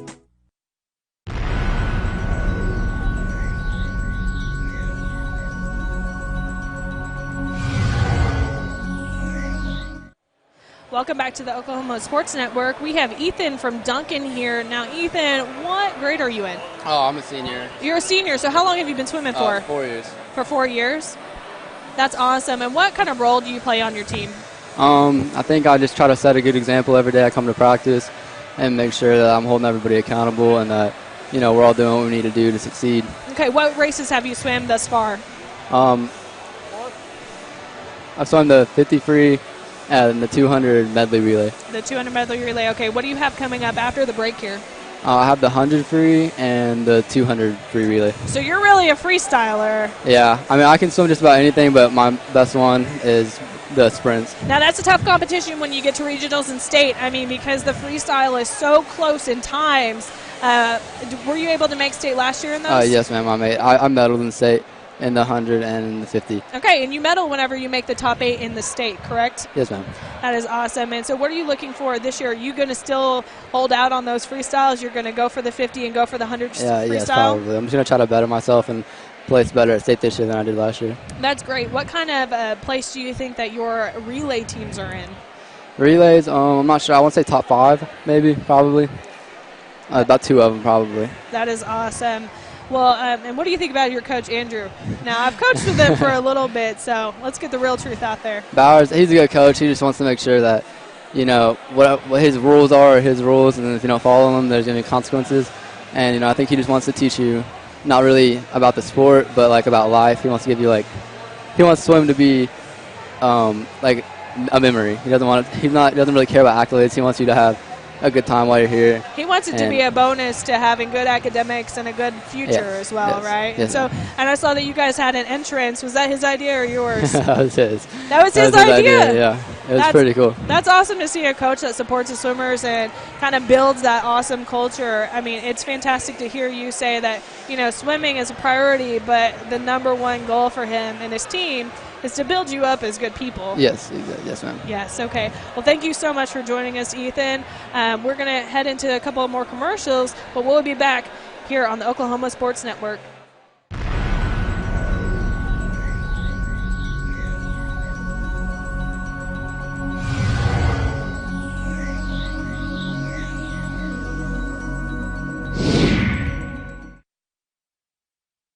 For 60 years, Hudeberg Auto Group has serviced all makes and models. Hudeberg has combined hundreds of years of experience to better serve you. Hudeberg Auto Group uses the latest in technology and utmost customer care to get your vehicle back on the road safely and cost efficiently. And that tickles. Hudeberg Auto Group. You can count on Hudeberg. We'll give you more. You can count on Hudeberg, we'll give you more. At F&B Community Bank, our team's #1 goal is serving our customers. From our low auto rate starting at 2.99% APR. To our free small business checking account, you can score big at FNB. You can even earn cash back when using your FNB debit card. So there's no need to play hardball. Because at FNB, you're the real MVP. Let our team serve you. I was introduced to Midwest City about 5 years ago, and I just fell in love with Midwest City because of the people that live here. Traditionally, doctors have been caretakers, and over time that has fell apart. I take time to take care of patients. Patients want to be listened to. And to me, this is more than a job. I'm committed to Midwest City, and I want my patients to know that I've got your back.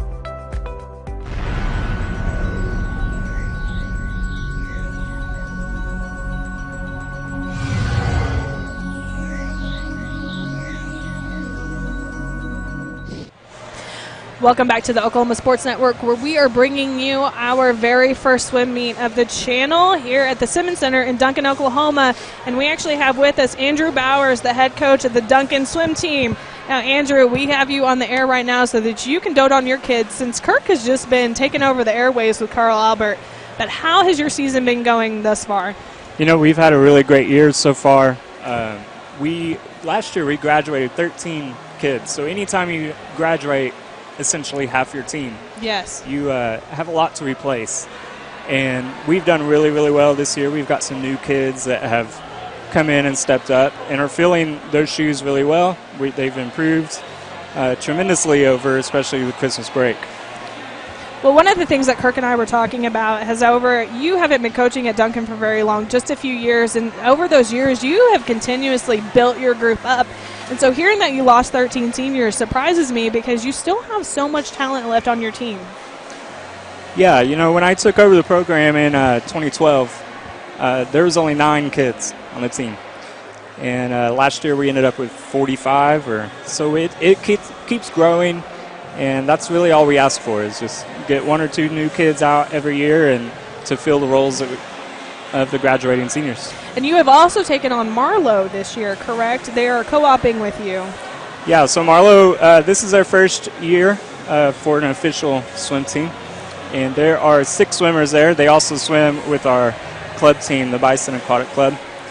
And they are just about all freshmen, and they are very competitive. They have impressed me coming out this far. I've seen them swim, and I'm like, man, you feel like they have been representing their high school for a very long time, but they've been swimmers previously, and now they get to represent the schools that they go to, which we were talking about is a huge thing. When you build that culture and that pride, you do a lot better. Yeah, I agree. I think Marlowe has something special going. I believe that they are really going to grow their program over the next couple years. So who are the standouts on your team right now? Well, you just spoke with Ethan. He's kind of our senior leader for the boys. We've got Madeline Harper for the girls, and Tori Bates for the girls as well. You'll see her swim in the next race in the butterfly. And the butterfly is a tough one, because like I said earlier, the breaststroke takes a lot out of you, but the butterfly is complex. It's hard to get some of the timing down, and it takes a lot of upper body strength. I can do about 4 strokes, and then I start to drown, and I swam my entire life. So yeah, I don't know how they do a butterfly. No. Can you do it? No. You don't ever get in and show your kids up? No. You know, there's a myth out there that I kind of like it. The kids think I don't know how to swim. No. So I you think haven't been that's in the pretty water funny. with your kids. I haven't. Oh man, you see that is the exact opposite of me, because I get in the water all the time with my kids just to show them I'm better than they are, and like to kind of say, this is why I'm coaching you. And they're all like, oh, man, like, you still have it. And I'm like, you sure do. But you're the exact opposite. You like to keep that mystery. Yeah, I think it's pretty funny. They always beg me to get in, and I'm just like, I like to keep that myth going. Nice, nice. Well, Ethan was just here talking to us, and I asked him to tell me the real truth about you as the coach of the Duncan swim team. And do you know what he said? What's that? That you were awesome. He thinks you were just absolutely phenomenal. He said that one of the things that he likes about your coaching style is that, yes, you're his swim coach, but what you're worried about with the team is developing them into awesome young people, so that they have a future in not just swimming, but in academics. And I think that says a lot about how good they are at swimming, because what you care about is really who they are as a whole person and not just an athlete. Yeah, absolutely. Ultimately, they're very low chance that they even swim in college, So we're looking to build great citizens here, not just great swimmers. And put him back into your community as well. Exactly. So I know that Duncan has probably invested a lot in you as a swim coach. You don't have a you don't have a swim pool with the high school, so you are swimming here at the Simmons Center, and they rent the pool out to you guys, and you're able to build that culture here with them. And it's great community involvement. So teaching your kids to be those stewards of the community is really awesome. I'll just say something about Simmons Center. This is a tremendous facility. It's really one of the nicest pools in Oklahoma. And it may not be big like the Mitch Park in Edmond or Jinx, but it is a great facility. That is awesome. Well, thank you for joining us. I'll make sure that when Kirk, if he comes back, that he doesn't run too much over you, since you guys are hosting all of us tonight. Right. So that was Andrew Bowers, the head coach of the Duncan swim team. We will be back here in just a few moments with our 100 butterfly, so stay tuned.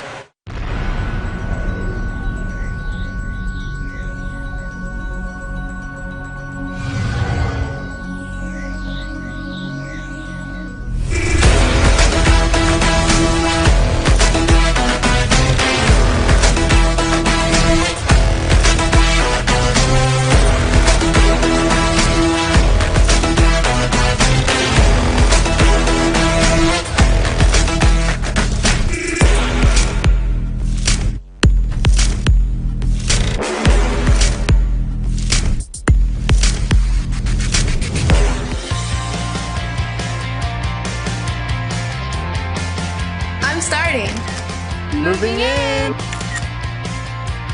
right, everybody get in real quick. You just hold it like this, and you don't need to flash. Learning with VR. Finals, baby! You know I got this! I got an A! Nailed it! We did it! Rose State College. Going somewhere starts here. The Simmons Center at 800 Chisholm Trail Parkway in Duncan is your full one-stop fun and fitness center for all ages. Offering 2 full-size gyms, walking track, exercise and weightlifting equipment, swimming pool and jacuzzi, along with group fitness classes and childcare, all included with your affordable membership. Stop by or call for rate information today at 252-2900. The Simmons Center of Duncan.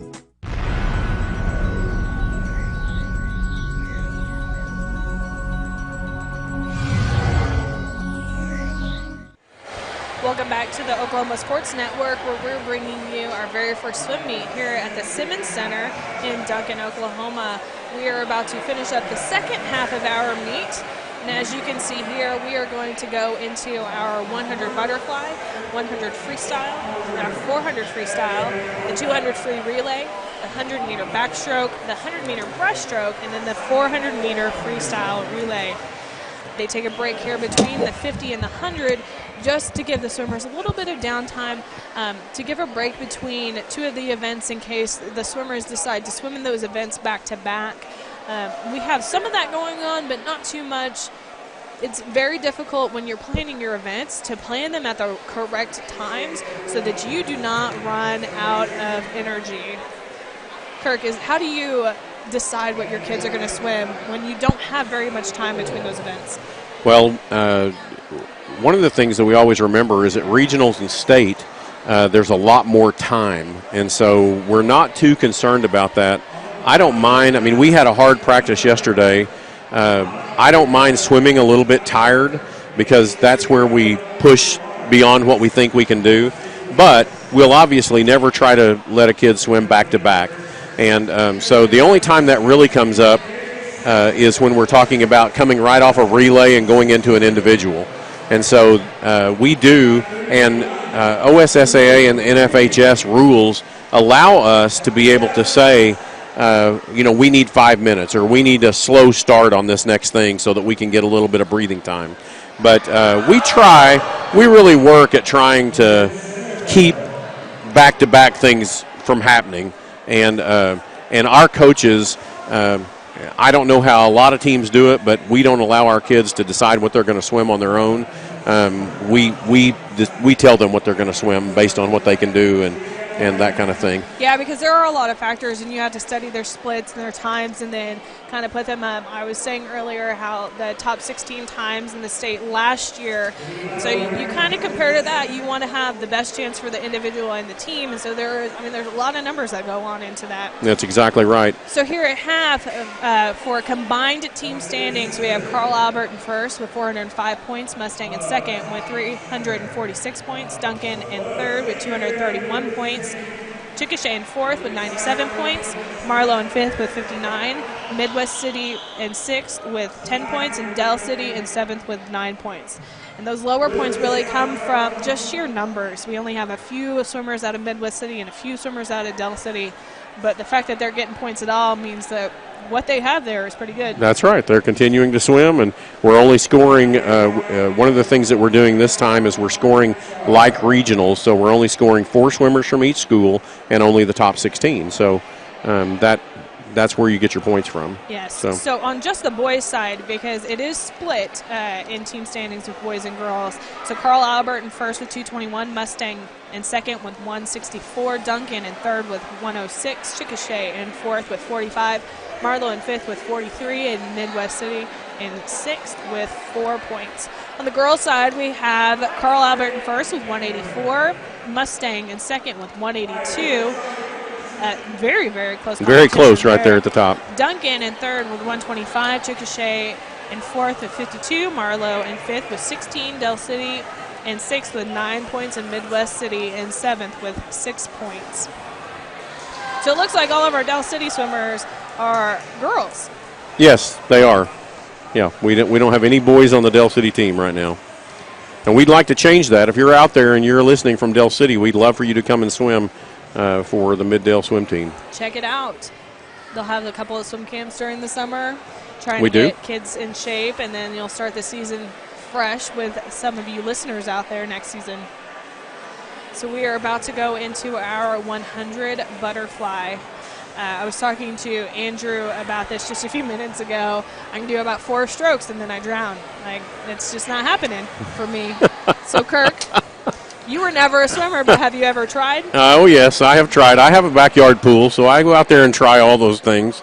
And it's that matter of shoulder rotation, trying to get those shoulders around and rotating back up. And it's interesting. I got into swimming because my son wanted to get into swimming, and he ended up swimming on 2 national championship teams at OBU. But I had to learn everything, like I said earlier, on video, and so we'll go ahead and get this race started. So we have Heat 1. There's only 2 heats in this event. Courtney Riley from Mustang Lane 1, Janessa Zell, Mustang Lane 2, Lindsay Cox, Duncan Lane 3, Holly Ford, Carl Albert Lane 4, Avery Jones, Chickasha Lane 5, and Ava Fritzy, Carl Albert Lane 6. This is 100, so it's 4 lengths of the pool. And it is a little bit of a grueling race. Now, this is dolphin kick the entire way. So you cannot flutter your legs at all. You have to dolphin the entire way. And you have to keep your arms in simultaneous motion. And that sometimes gets to be quite a grueling thing towards the end of the race. Your legs must stay on the same plane. And as you can see, they're coming up out of the water to breathe. And it's a struggle sometimes for those younger swimmers or those newer swimmers to not flutter kick to get their heads out of the water in order to breathe. And one of the things that we try to teach, and some of the fastest in the world, we try to teach, do as much underwater as you possibly can, because that saves your shoulders and arms. Yes. And so we really do a lot of underwater training with our swimmers. So we have Lindsay Cox from Duncan leading the pack. Coming into their very last turn. Looks like Holly Ford and Courtney Riley are fighting for second. So we'll have a DQ on in lane 4, Holly Ford, because she actually stopped at the wall, and she's been dealing with some upper respiratory issues, and I'm sure that's what it is, but you cannot stop at the wall and on the shallow end, because obviously we know your feet are down. Yes. So Lindsay Cox came in first in that heat, and Courtney Riley right behind her. Since we'll have a DQ in lane 4, we have Avery in lane. Ava Fritz came in. Ava Fritz came in third place there. So we'll have our second heat up. It's Rachel Dennison from Midwest City, lane 1. Sydney Hopgood and Carl Albert, lane 2. Lillian Hu, Mustang in lane 3. Micaiah Joseph, Carl Albert, lane 4. Tori Bates, Duncan, lane 5. Cambry May, Duncan, lane 6. Tori Bates is one of the swimmers that Andrew had mentioned that is a phenomenal leader on his team.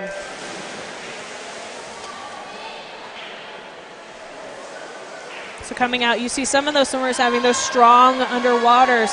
They can only go 15 meters underwater, but the further you go, the more you save your shoulders, just like Kirk had mentioned earlier. So coming into the turn, we have Lillian first in the turn and first out. Micaiah right behind her. Micaiah with that strong butterfly kick under the water.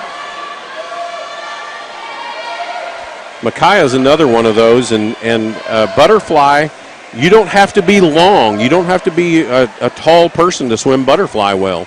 And it's a matter of, can you keep that dolphin kick going, and can you keep those shoulders rotating? And Micaiah's one of those that she's not very tall, but she's got a lot of heart. But if you have those strong, shorter legs, you get way more power out of that dolphin kick. Coming to the last turn, Lillian has the lead. Micaiah right behind her. We'll see Micaiah having that strong dolphin kick again, coming out of that last turn. Sydney Hopegood in lane 2, following up in third place right now. That's a great race there by Lillian Hu. Lillian coming in first with Micaiah just right behind her. We didn't get a time for Lillian, but Micaiah had a 1:25. It was very consistent with her seed time. Sydney Hopgood touches third. Cambry Bates touches fourth.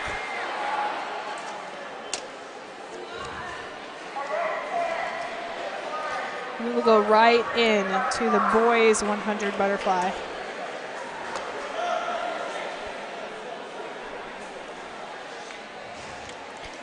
We have 2 heats in the boys butterfly. In heat 1, we have Tommy Bell, Mustang lane 1, Caleb Warren, Marlowe lane 2, Luke Bales, Carl Albert lane 3, Josh Torres, Mustang lane 4, Eli Steele, Carl Albert lane 5. Oh, great starts from all of the boys, especially Eli Steele here in lane 5.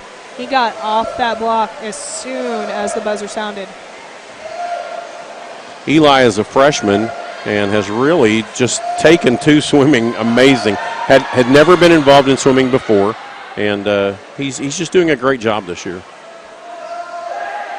That's phenomenal, and it is still so difficult. And I keep saying things in swimming are difficult, but really to get all of these little elements down, you have to have the timing just right when the horn goes off. And it is a manual horn. It is not auto. Right. It depends on the human touching that button, how much time is between when you're set and when you go, and you can't predict it. You have to listen and trust your instincts on that.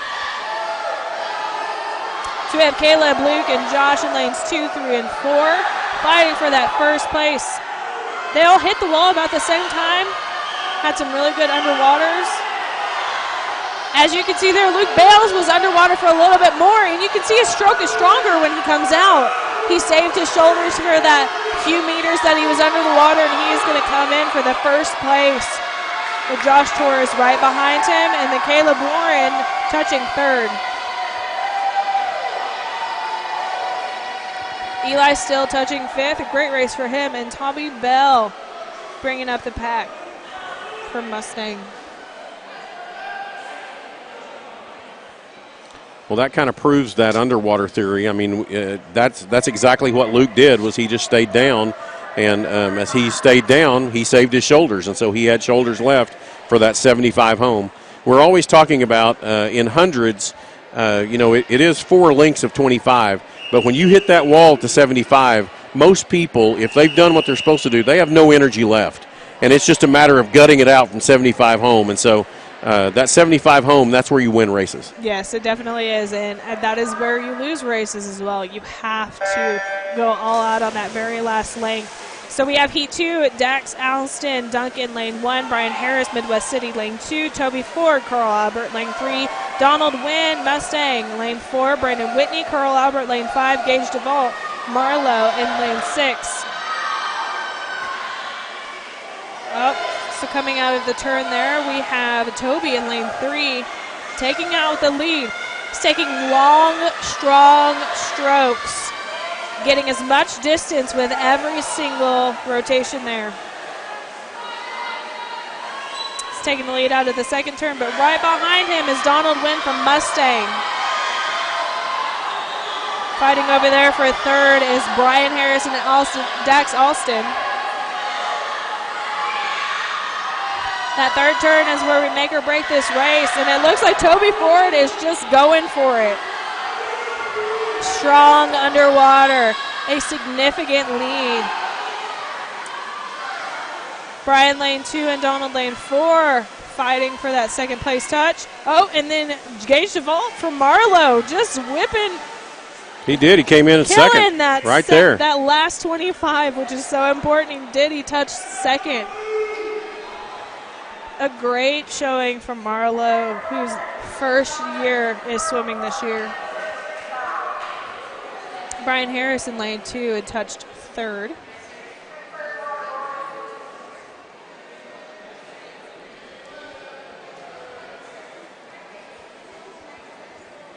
Brian Harris is another swimmer, and he's one of the there's only 3 guys from Midwest City, but Brian Harris is a swimmer that came in last year, swam on a state champion, or not a state champion, but went to state in the 200 free relay. Go ahead. So we have Heat 1 of 4 in the girls 100 freestyle. Akila from Del City in Lane 2, JC Duncan, Lane 3, Breeze Johnson, Midwest City, Lane 4, and Sage Minard Marlowe in Lane 5.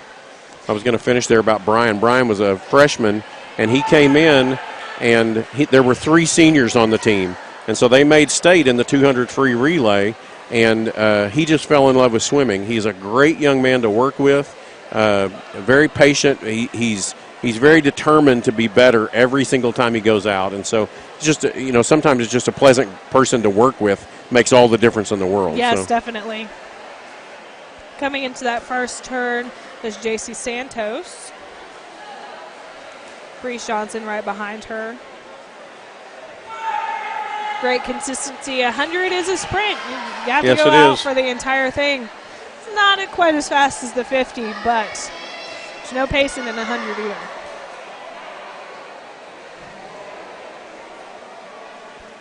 I know that this time of the year, and we can feel the cool breeze coming in behind us, but we've had these days where it's been 30 degrees in the morning and 65 in the afternoon, and then these kids, they go and they get in the water in the afternoons, and they come back and they've got wet hair and they go outside. And so I know every team deals with this at this time of the year, but all of us are dealing with some sort of cold, flu, sickness, everything else. So we've got several swimmers, I'm sure, I know there's several lanes that are empty this evening, and I know that that's part of that. So they're probably getting hit hard, especially returning to school this week. The germs are really affluent right now. That's right. I mean, they're just everywhere. And so kudos to these kids who are able to make it tonight. But we're hoping that some of those kiddos who are having to miss out because of sickness, that they are back on track in a couple weeks for regionals. That's right. We had JC Santos touch first in that heat, and she actually made a PR, dropping about 3 seconds to get a 128. We have Heat 2 coming up. Ariel Nutt, Midwest City, Lane 1. Nicole Pollock, Duncan, Lane 2. Ashley Stiers, Carl Albert, Lane 3. Maria Everett, Del City, Lane 4. Presley Goebel, Mustang, Lane 5. And Lucy Hogan, Mustang, Lane 6. Yeah, 100 is a sprint. I mean, there's no time to take off here. You want to go with all you've got and hit those 3 turns and go home. So. Yes, and so our top 16 at 5-8 state last year was about a 114. So then again, these times are completely converted, and they're just goal times. Right. But it does give you a little bit of an idea of what you should strive for. Gives you a little bit of an idea, too, of the competition that we even have here this evening, because by the time we get to this 4th heat, they're all below that time. So that is true. Yeah. So that means that probably some of the kids that you're going to be swimming against tonight, you're going to be swimming against and competing with regionals. That's exactly right. So if you take your time and you study those conversions and you study those times and you study the other kids in the state, you have a really good chance at figuring out where you're going to place and how hard you have to work to get there. That's exactly right. And I don't know, again, I've helped with football and I've helped with soccer. I don't know if there's kids that are in any better shape than swimmers. No. I mean, these kids, they work so hard, and we work out on the weight room 2 nights a week and then continue to swim every single day. And so these kids are in incredible shape by the time they get ready for regionals and state. Yes, and I had some swimmers who would come from other sports who would say, I never even knew I had that muscle. Like, right. Where did it come from when they get out of their first practice? And they're like, I've never used it before in my life. So they're in fantastic shape. Coming back in, we have Nicole Pollock from Duncan going to touch first. And it's a race for who's touching second. It looks like Lucy Hogan's touching second with Presley Goebel right behind her touching third. The clock actually says by like 1/100th of a second. The difference between Maria Everett and Presley Goebel is in lane 4 and 5. It says lane 4 touched first. The difference between their touches right there was 0.75 and 0.74.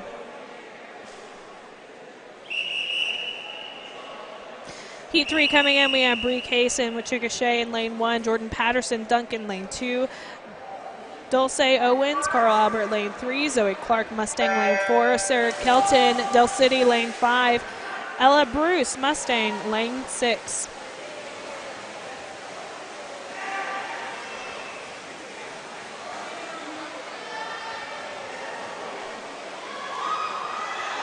And it's a good race. I mean, they're all hitting the turn about the same time. You see those feet in the air. And if you could tell the subtle difference between who went into the turn first and who came out of it first, it was completely different. Yes. We had Zoe Clark go into that turn first, but she did not come out first. Here again, you can see that Dulce Owens has a little bit of a quicker turn there. So she is popping up faster.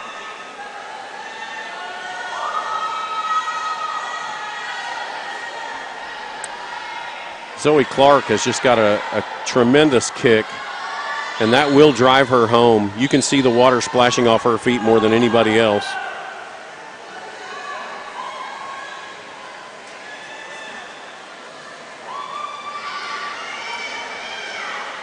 Going to be a little outrider here. It looks like there's going to be a fight for second between Duncan and Mustang. Duncan's going to take second, Carl Albert third, Mustang fourth.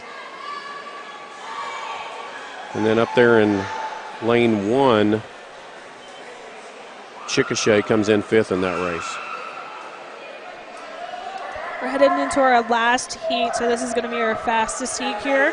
We have Shelby Price, Carl Albert, lane 1, Maddie Sosi, Carl Albert, lane 2, Michaela Seal, Carl Albert, lane 3, Sadie Arwood, Mustang, lane 4, Gabby Glover, Duncan, lane 5, and Taylor Sharon, Carl Albert, lane 6. Carl Albert is dominating this last heat of the freestyle.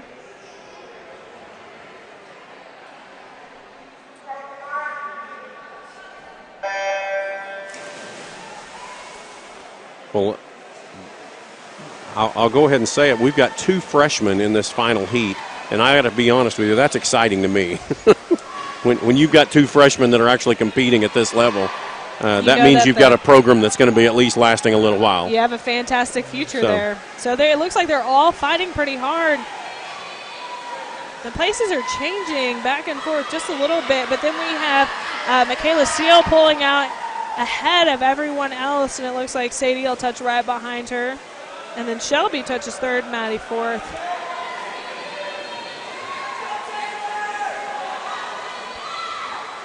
Michaela's doing a good job, and you can see she's driving with her feet, and that's what, I mean, we just preach that all the time, is you've got to keep those feet pushing hard so that the front half of your body can do all the pulling that it needs to do. It has to become autonomous. You've just got to drive and quit thinking about it, but make sure it's moving the entire time.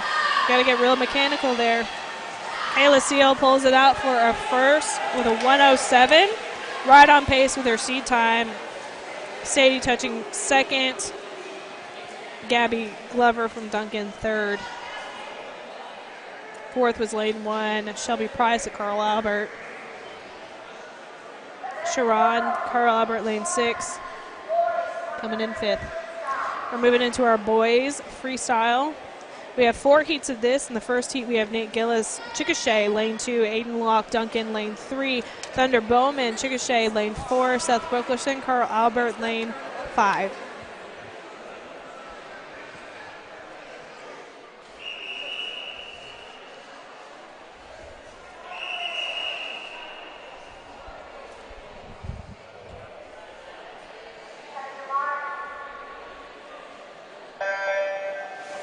Great start from all of the boys out there.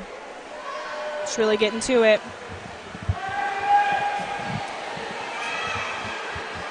We have Bowman pulling out for an early lead.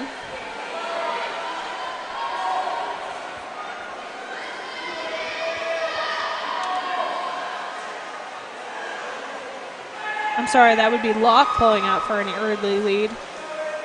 Gillis and Bowman are close behind.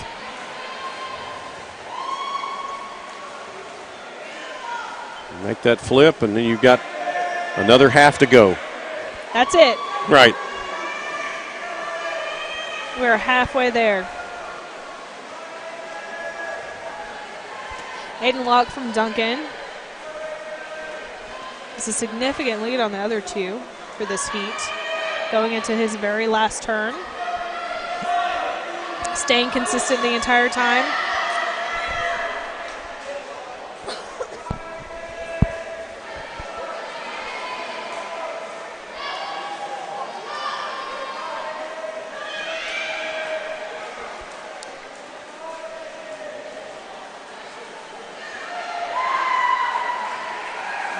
Awesome job from Aiden Locke. Getting a 117, dropping about. A big drop. 8 seconds there from his seed time. 125 from Nate Gillis. 130 from Bowman.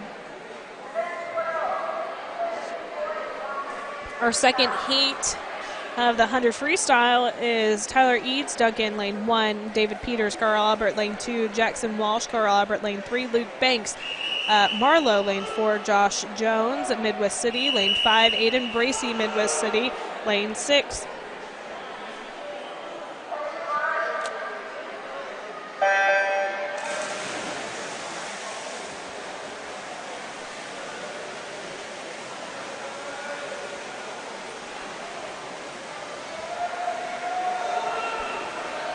All of the boys are staying together for the first lap, but this turn will change things here a bit.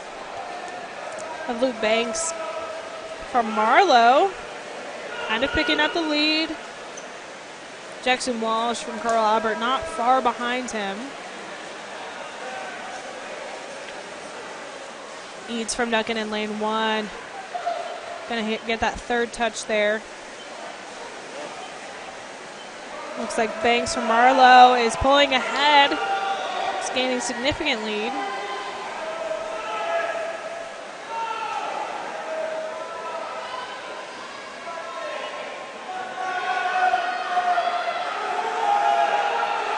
A lot of this is just holding on to your form when you feel like you've got no energy left. Your form will get you there if you'll just continue to drive.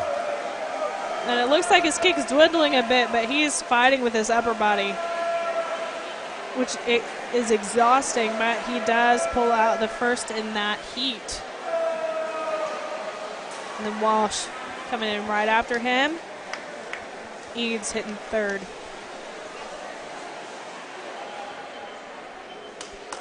We still have 2 more heats. It gets quicker every single time we have a new heat go on. And the races get a little bit more intense. And freestyle is the most intense. It's what we mostly practice all the time. So you're seeing kids who are the best of the best at freestyle. That's right. Oh, we're having a little issue with one of our pads.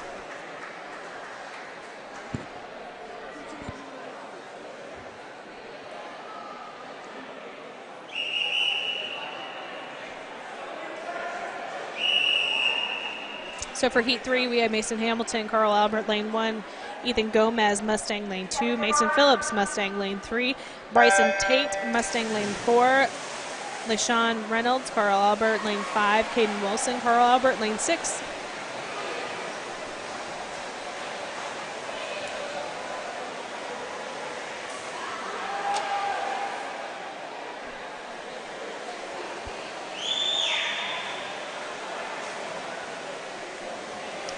Again here, we had Ethan Smith from Duncan, who we spoke to earlier, came out with a solid turn. He said he is definitely a freestyler. This is what he's looking for to go in at state. He was a state qualifier last year in the 100 free, and he's looking for that again this year.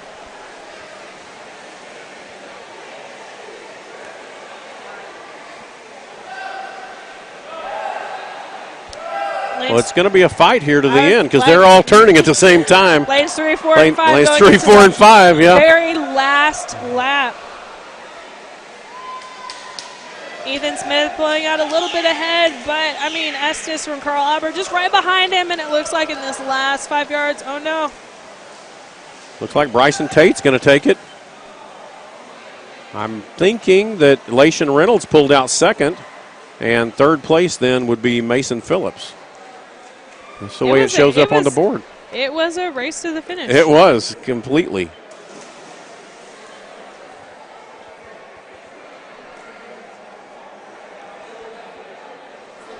We'll go into our 4th heat. We've lost one of our pads there at the end, so I think they're going to try to get that fixed.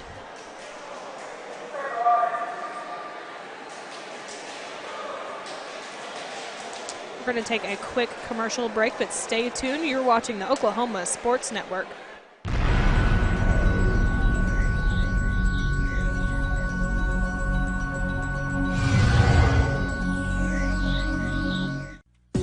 The Simmons Center at 800 Chisholm Trail Parkway in Duncan is your full one-stop fun and fitness center for all ages. Offering 2 full-size gyms, walking track, exercise and weightlifting equipment, swimming pool and jacuzzi, along with group fitness classes and childcare, all included with your affordable membership. Stop by or call for rate information today at 252-2900. The Simmons Center of Duncan.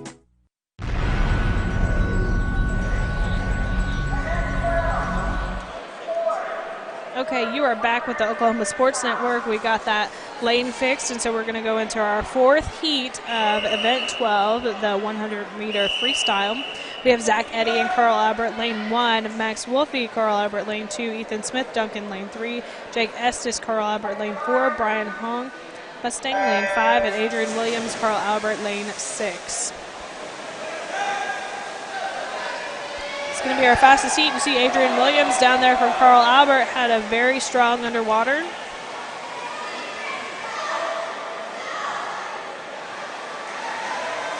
Coming out of the turn, it could be anybody's race. We have a bit of a lead with Ethan Smith. Jake Estes coming in right behind him, touching, and then Max Wolfe. Ethan Smith has got a great turn, and I mean, he's doing a fantastic job. If he would breathe just a little bit less, I think he'd be a little faster because he's trying to breathe on every stroke, and that takes up time. But he's doing a great job. He's gonna win this race by a full body length, followed by Jake Estes coming in. And then it's kind of a fight for third. Looks like Max Wolfley and then Zach Eddy. And then coming in here is Brian Hong from Mustang and Adrian Williams from Carl Albert. That was a great race. And Ethan Smith at 59.68, which is a PR for him tonight. Looking great going into regionals in just a few weeks.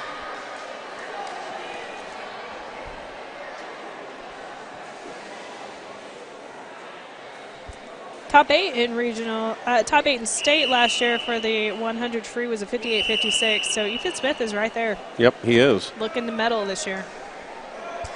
Now we have our 400-meter freestyle.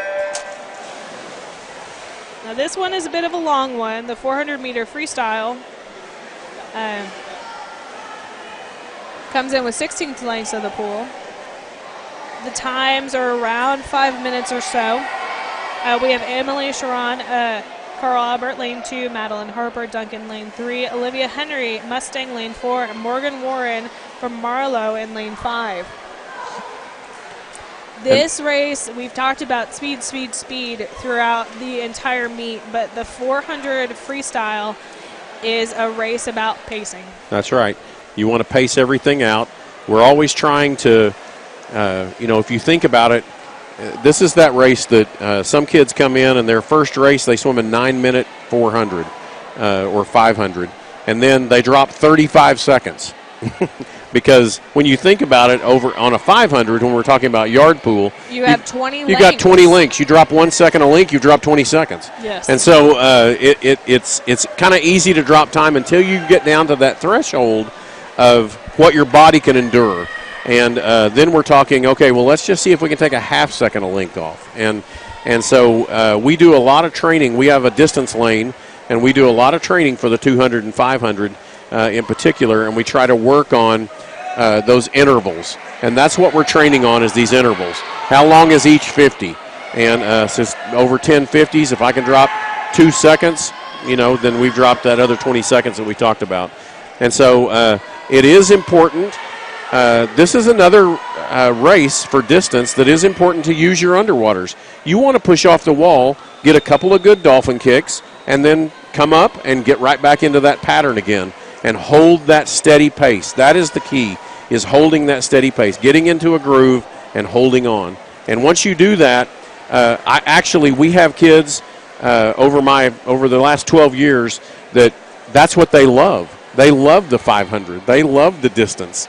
And, I personally would look at that and say, no, I would never love the 500. I was always a mid-distance. Yeah. I did not want to sprint, and I did not want to take forever. So I was a 200 swimmer myself. And so to see these kids swim the 400 and the 500, as a coach, it was really interesting to coach this event because there are so many different ways you can do it. Some coaches like the consistency. You want to set an even pace for each 50.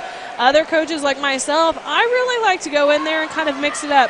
Do some faster 50s and do some slower 50s so we have some recovery time. It's very individual for each swimmer. Sure. Mm-hmm. I would clock every single one of their 50s, and we would study their splits and the up and downs. And, it is a race that you have to study for. Yes, it is. That you have to figure out. It is not a dead-on sprint. You just can't go all out the entire time. No. And you can't do a medium pace. You have to know how fast you're going on each 50. You have to know how many strokes you're taking, how many kicks you're taking, your distance per stroke. This is a technical race. It really is a technical race. One of the things that we talked about it earlier in the 100 and in the 200, but good form will make this race. If you have good form, then you're not overstressing. You're just doing that normal routine of stroke every single time. And so we really work on form on this race. Yes, and I couldn't get a conversion for this one because, like we said earlier, going from meters to yards. In meters, you swim a 400, but in yards, you swim a 500. It's very hard to convert from there. It is. And it, to me, is a much different race. between swimming 16 lengths of the pool and 20 lengths of Yes. the pool. And so I loved having my swimmers swim in meters for some meets, but this is the one race I did not like to see them in, because all the things that we had practiced in a yard pool become completely different in a meter pool. That's exactly right.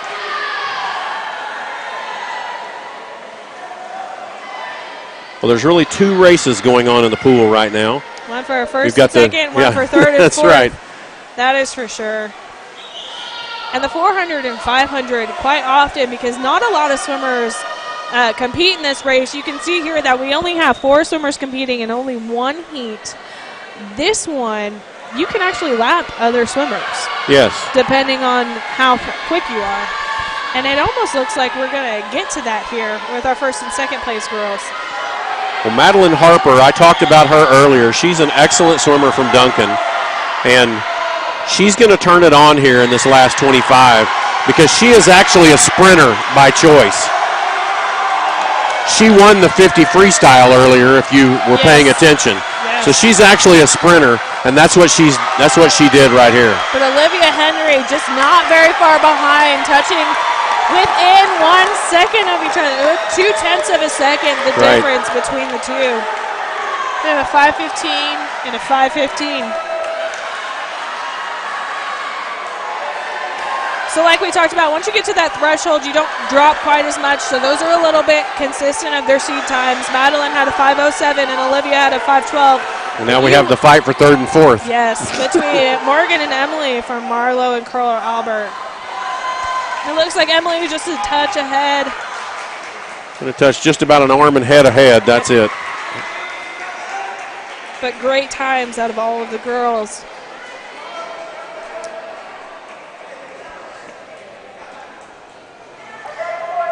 We'll go into our boys 400-meter freestyle. We have Lucas Quintero Duncan, lane 1. Caleb Shearer Chickasha, lane 2. Aiden Walswick Mustang, lane 3. Vance Reimer Carl Albert, lane 4. Caleb Warren Marlowe, lane 5. Now, I will tell you that when we signed up for this meet, they did tell us we could only have one 500 swimmer or one 400 swimmer. And that's just to keep the time down because, you know, at 5 and 6 minutes, and especially, so what you want to do is you want to use your best swimmer on that, and so that keeps the time down for everything. Basically, when you go to away meets, the host team gets to choose how many in each event, those kind of things, and so that's how we ended up with these 1 heats of these. Otherwise, we would have had at least 2 heats, I'm pretty sure. And it works in the best interest of the kids sometimes. It does. Because when you get into these late meets in the first week of school back, if you have 4 heats of 500, you're here pretty late. You're absolutely right. And it's also a lot of rest time between the other events. When you get into this lull and your body is resting and you're not hyped up anymore, those events that come after the 400, which is going to be a relay. That's right, and it's an exciting relay. It is a very exciting relay. It's the 200 freestyle relay, which is absolutely crazy. It's all energy all the time. Because each swimmer only does a 50, and we talked about earlier, the 50s are sprints. Right. You go all out, and so you see each team, 4 people on each team going all out the entire race. It gets crazy. Yeah, it's a fun race because it just happens so quick and everything's moving, and you're going to see some great times. And I actually had this talk with my kids day before yesterday, and that is some of our kids that'll come out here and they'll swim say a 25-second 50. When they're on a relay, they'll swim a 24-second 50. And it's because, for some reason, they'll swim harder for their teammates than they will for themselves. It's that camaraderie. They're proud to swim for their team. Right. And some of the other reason is because of their starts. Now, on relays, you can get a relay start. You get about a half second, maybe 3/4 of a second. Yeah. Because you're almost there. Because then you can see when it's going to start. You can see when it's going to start, and because you practice with your teammates coming into the wall and you going off, there's less of that human element than in the beginning of a race. That's right. So it looks like here we have Walswick from Mustang who has pulled ahead. It's like Vance Raymer is in second. And then Caleb Shearer coming up third. Right. Fourth now is Caleb Warren. And over in lane 1 is Lucas Cantero.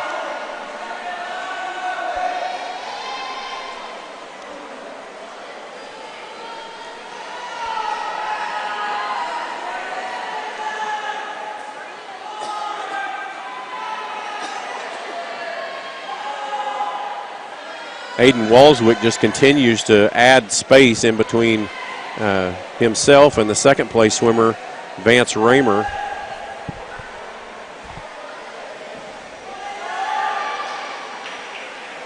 And this is what you were talking about earlier. You might actually be, by the end of this race, he'll be a full 25 ahead is what it looks like.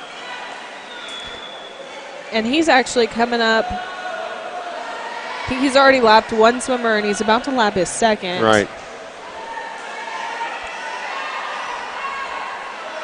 But with so few people in the pool, it makes a huge difference. Yep.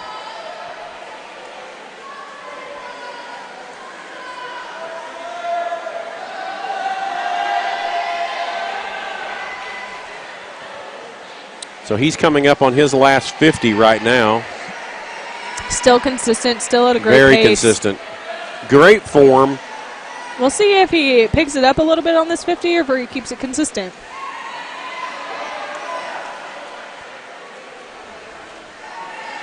Vance Raymer not too far behind him.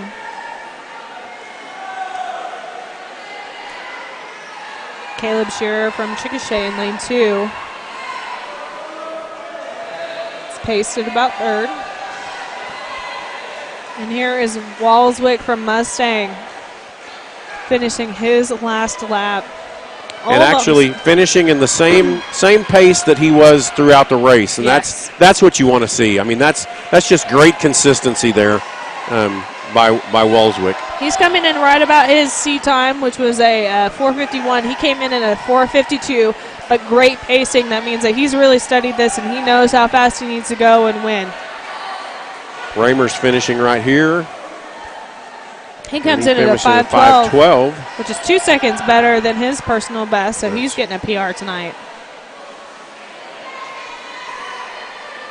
Shearer is about to touch for his last lap, dropping a ton of time. He came in at a 5:48. He just touched at a 5:30. Good job, Caleb.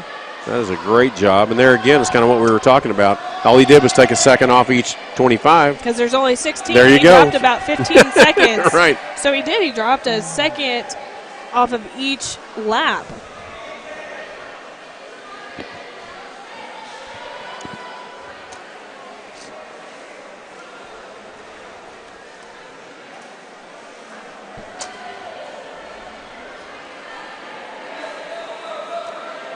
Caleb Warren from Marlowe coming in. Fourth. They have Lucas Cantero from Duncan coming up.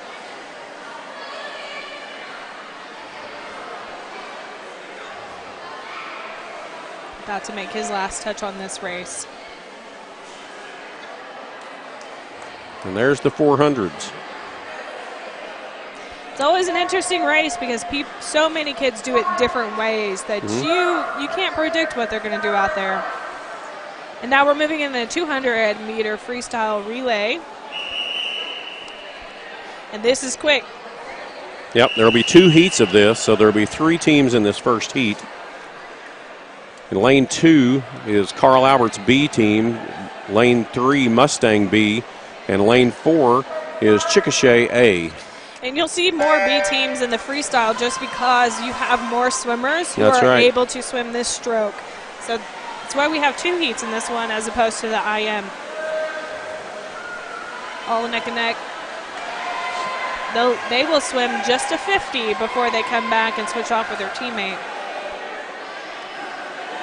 The relay starts are my absolute favorite part of a meet, though. They're so fun to watch. We'll see Carl Albert, lane 2, coming up. Look at the first touch. Mustang B, and then Chickasha A.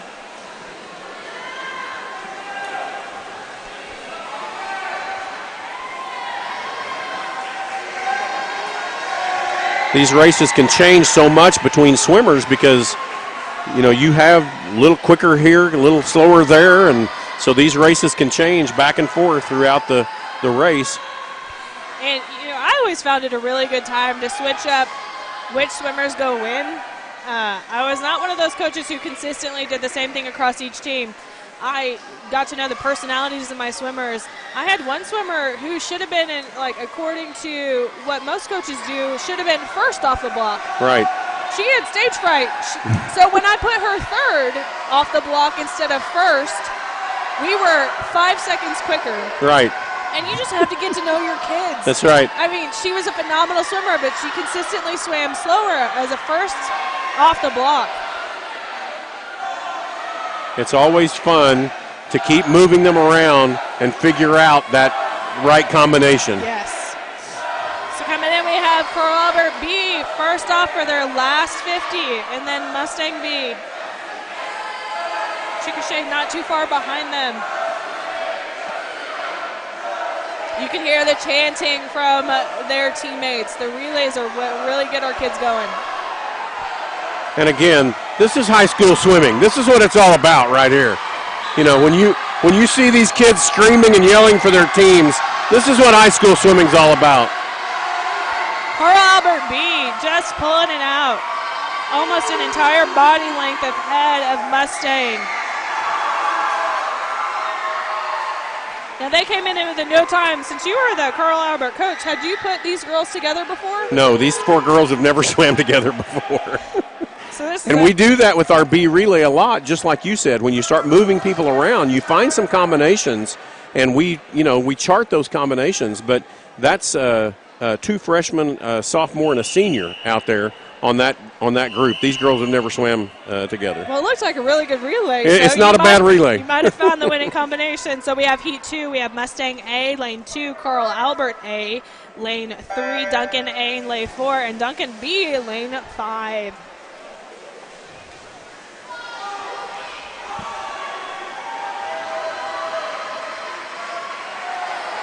You can see the foam that they're kicking up behind them. They're going all out. They're dead sprinting.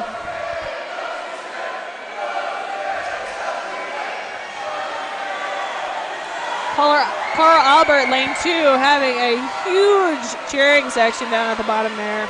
And Carl Albert A will touch first. Duncan second. Mustang and Duncan B both coming in fourth.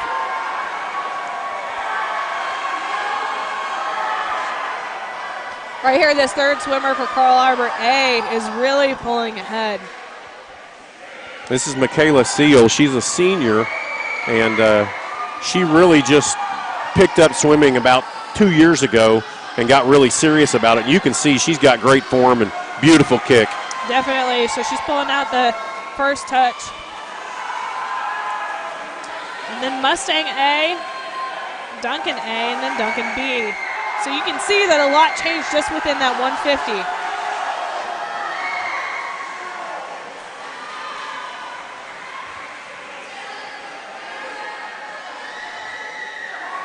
Maddie Sosi for Carl Albert coming up. Going to get the first touch for the last swimmer in the water. This is their anchor. Your anchor should be the quickest swimmer out there. That's who you want bringing up behind you. Duncan A gets off second. Mustang A gets off third. And then Duncan B will come off the block last, but not too far behind Mustang A. Micaiah Joseph from Carl Albert just having a wonderful, consistent kick. This is why she's their anchor, is because she can get out there and get it done. That's right. You can trust Micaiah at the end of every race.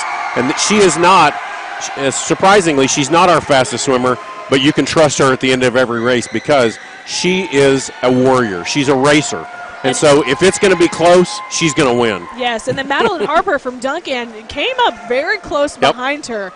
Madeline quickly. Harper, you know, we talked about her. She's the one I talked about earlier. She is the sprinter. She won the 50, and she is their fastest swimmer. And that is why she is That's their right. anchor. That's because exactly of her right. Speed. So the difference between Duncan and Carl Albert, Micaiah has that strength and that stability. She may not be the fastest, but she knows how to be the best. And then Madeline Harper is out there purely because she is She's quick. absolute speed. Yeah. So it is. Madeline is absolute speed. It's the differences in kids and differences in coaching. So here we're going on to the boys freestyle relay. Heat 1, we have Carl Albert B, lane 2, Duncan B, lane 3, and Chickasha A, lane 4. Again, Carl Albert B coming in here with no time, trying to switch it up and see what's going on.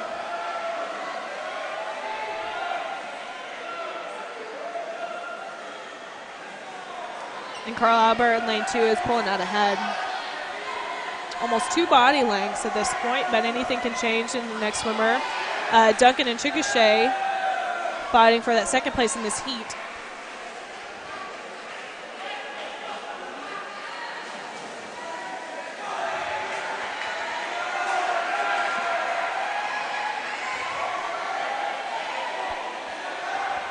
Carl Albert with their second swimmer, Adrian Williams, still out ahead by almost half a length now. Duncan B and Chickasha still fighting for that second place in this heat.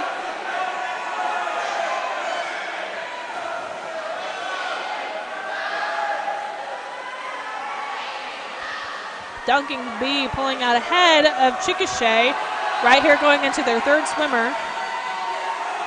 A great start from both those teams. One of the reasons this group has a no time is we put Lation Reynolds, who is a freshman, in on this relay. And it's an honor. One of the things we do is we use relays as an honor thing to be able to be a part of. And so he's worked really, really hard over the break, and that's why he's out here. And he looked good and consistent while he was out there, and he got Luke Bales in the water very, very quickly. Duncan B is going into their last swimmer right now off the screen, and then Chickasha A has their last swimmer in the water. But Carl Albert beating Duncan and Chickasha by a full length coming in. They timed at a 1:59 first in this heat, a 1:59. And you'll want to keep that number in mind because you That's never right. know that in the next heat someone might be slower than that. That's right. That's right. So we'll keep that 1:59 in mind and see how they stack up. Chickasha A, Caleb Shearer coming in their for anchor the win. their anchor man just took over that race. Their anchor, they were behind the entire race, and their anchor just took over and Yep. came in second with the 2:18, dropping a little bit of time for that group. Now we're going into heat 2 of the 200 freestyle relay. We have Mustang B, lane 1, Marlowe A, lane 2, Carl Albert A, lane 3, Duncan A, lane 4, Mustang A, lane 5. And this is the race to watch out of all of them because the boys freestyle relay is the fastest of every single event here today.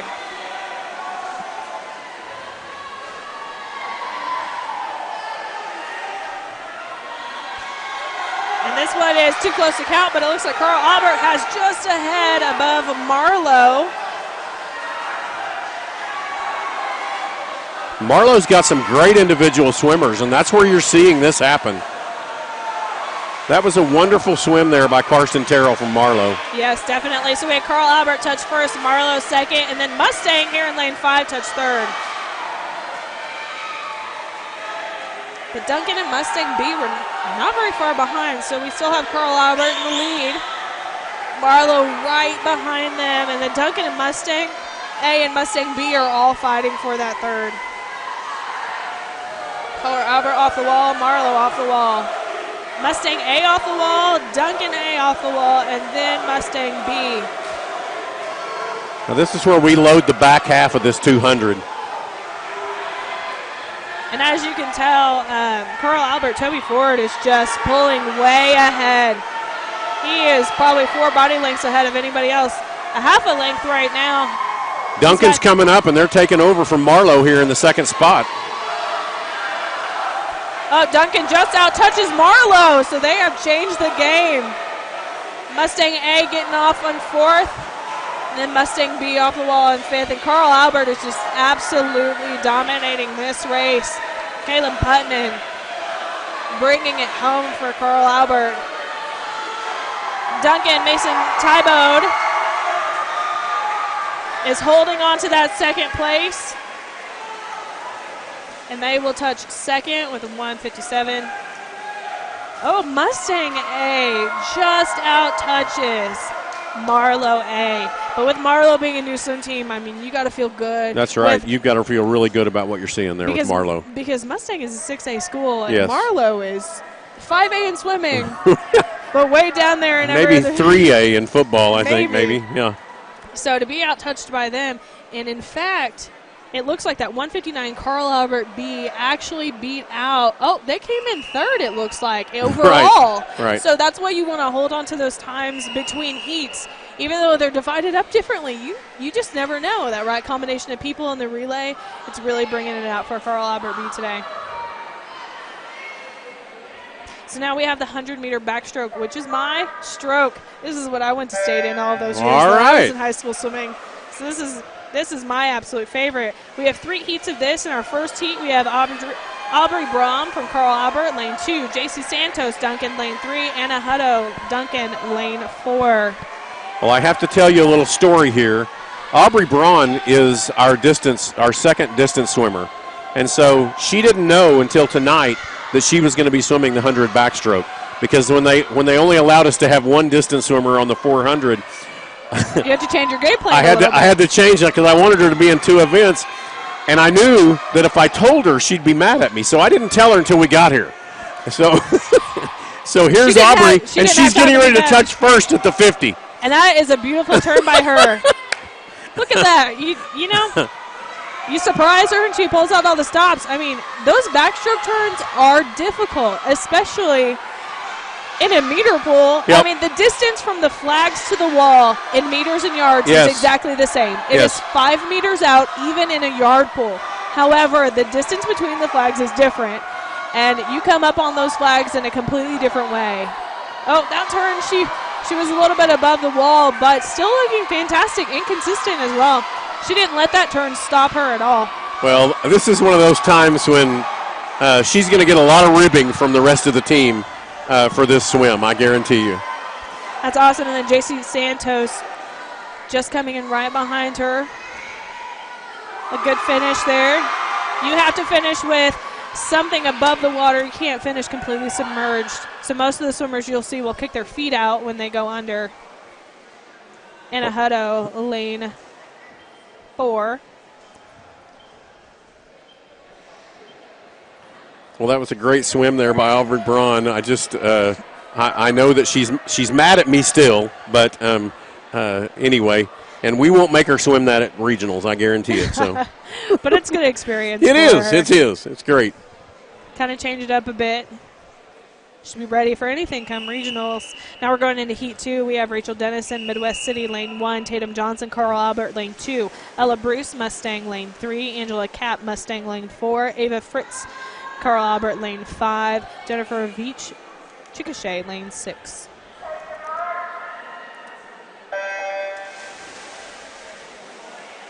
A great start by those swimmers there. Again, this is another race where, and we practice this all the time, and most schools do, but underwaters are very, very important in this.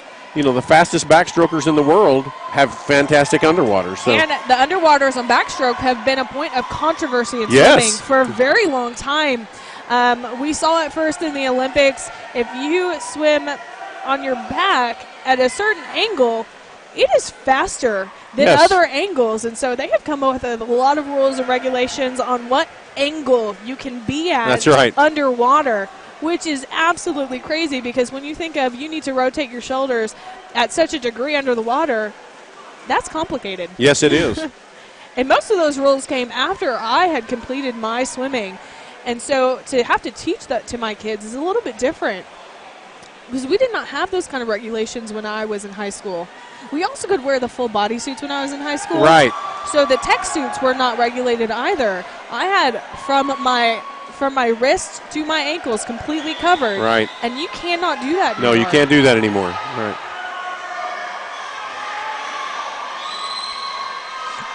Well, a good race here. Lane 4 is Angela Kapp, and she's going to win by about a body length. Tatum Johnson has overcome the lane 3. She's coming out of lane 2. And so she's going to touch for second place. Third place then is lane 3, Hannah Hamilton from Mustang. Fourth place, Ava Fritz. And then I didn't catch, it might have been Rachel Dennison that came in 5th from Midwest City there in lane 1. And then Jennifer Veach from Chickasha comes in 6th. This is our final heat of the backstroke. We have Tori Bates, Duncan, lane 1, Lillian Hu, Mustang, lane 2, Hannah Hamilton, Mustang, lane 3, Sydney Hopegood, Carl Albert, lane 4, Hope Swore, Duncan, lane 5, and Jessica Rowe, Carl Albert, lane 6.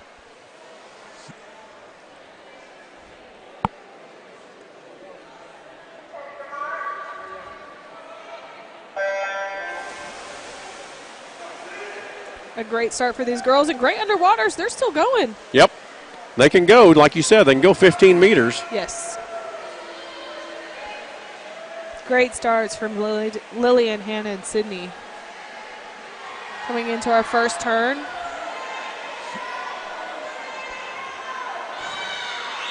It looks like Lillian Hu came off the wall quicker than everyone else. She was a little bit behind going into the wall, but out of the wall she is pulling ahead. We have a fight right there. Yep.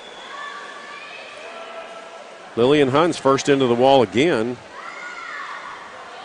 Oh. And then but Hannah Hamilton comes that's out right. with a more powerful kick. Great underwater there.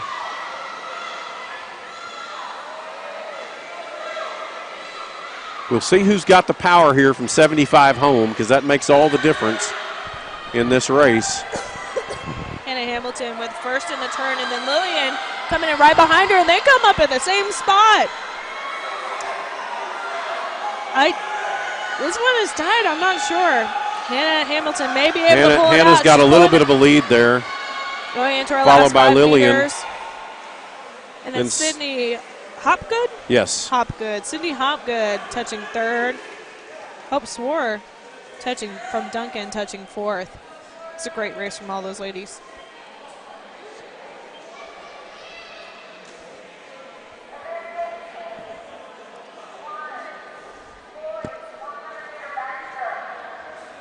You can see the times up there. The 100 back roundabouts for state goals is a 1:32, and you can see every single one of those times are underneath.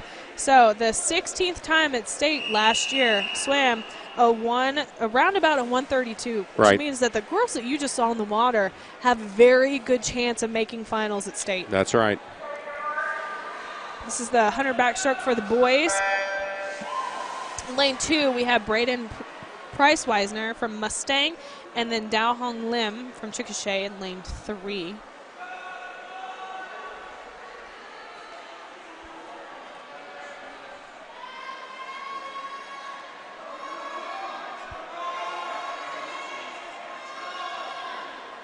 Oh, and you see there that in lane 2, that's actually disqualification if he's unable to touch the wall. So he's going to go back and touch just for good measure, but it is still a disqualification.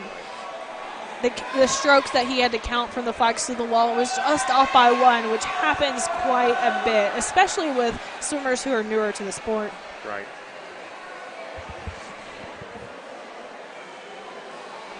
So we have Lim from Chickasha that pulled out ahead there.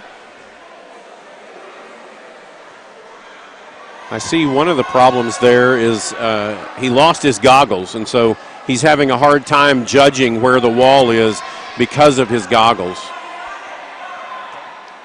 His teammates are encouraging him that even though he's disqualified to finish the race, so what he's That's doing right. now is for pride. He wants to finish no matter what has happened before then. So we're super proud of him for that.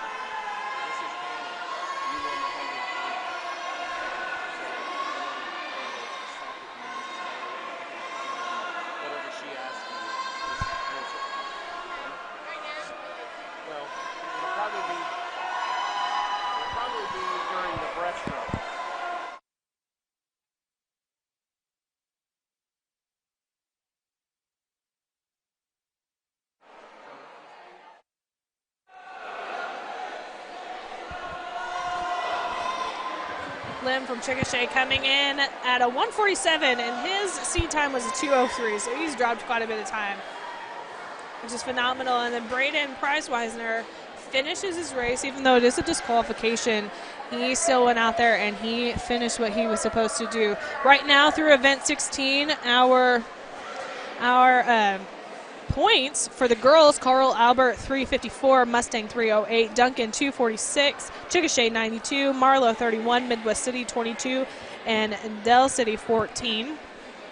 So Carl Albert is winning this meet for the girls. Even though Mustang is a 6A school, Carl Albert is coming out on top. Now the boys for Carl Albert have 395, Mustang 289, a little bit more of a lead there. Duncan 198 in third, Marlow 123, Chickasha 94, Midwest City 25. In this backstroke, we have Heat 2. This is Lane 1, Gambit Johnson. Lane 2, Eli Steele from Carl Albert. Lane 3, Dylan Garcia from Carl Albert. Lane 4, Ethan Bonta from Mustang. Lane 5, Colton Cable from Mustang. Lane 6, Tyler Eads from Duncan. Going back to those team scores just for a second, we've talked a lot about how we love that the smaller schools are becoming swim schools, and Marlow has 123 points to Duncan's 198. And now they do all swim together, so it's quite an advantage for them to be able to train off of each other. But it is fantastic to see a brand new school like Marlow coming out and being able to put up points like Duncan, who has had a program for quite a few years. It really is, and again, swimming in Oklahoma is getting stronger and stronger.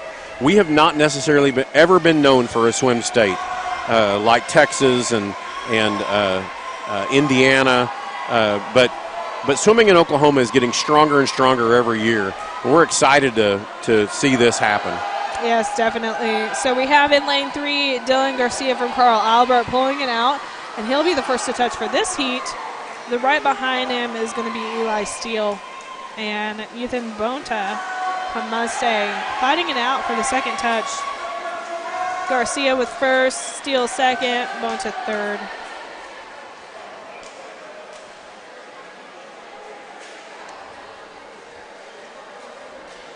That was a great swim there and a PR there by Dylan Garcia, dropping 2 seconds off that swim. So great job.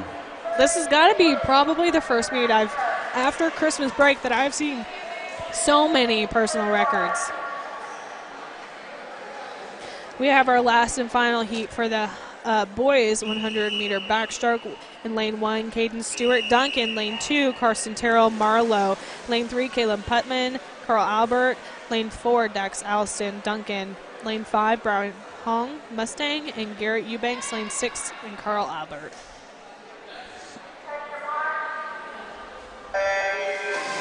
Oh, and those were phenomenal starts. That is what you like to see off of a backstroke start. You were high, had a huge arch, great underwaters. And it looks like lane 3, Caleb Putman coming in for the first term. Carson Terrell from Marlow, not far behind him.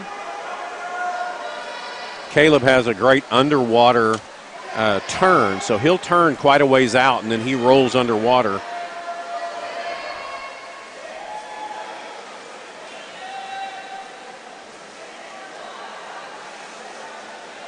He's just long and lean. Yes. So Carson Terrell back there, a little bit choppy, so he's lost a bit of his second place lead. He's still going to be second going into the turn. Caleb Putman is just pulled completely out, and he's about to touch by about a half a length ahead of everyone else. Carson Terrell, though, comes out in his last length, just absolutely killing it. Way less choppy, way smoother than his third 25. Yep. And he's going to touch second.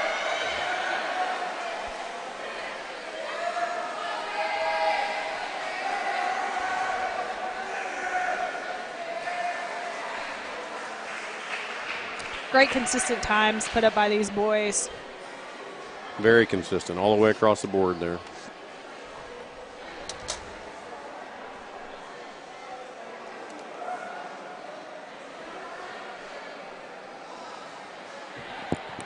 We have 2 more events to go, 4 more races, the breaststroke and the 400 free relay. But for right now, we are going to take a short break. Be sure to stay tuned. You will not want to miss the next 2 races. You're watching the Oklahoma Sports Network.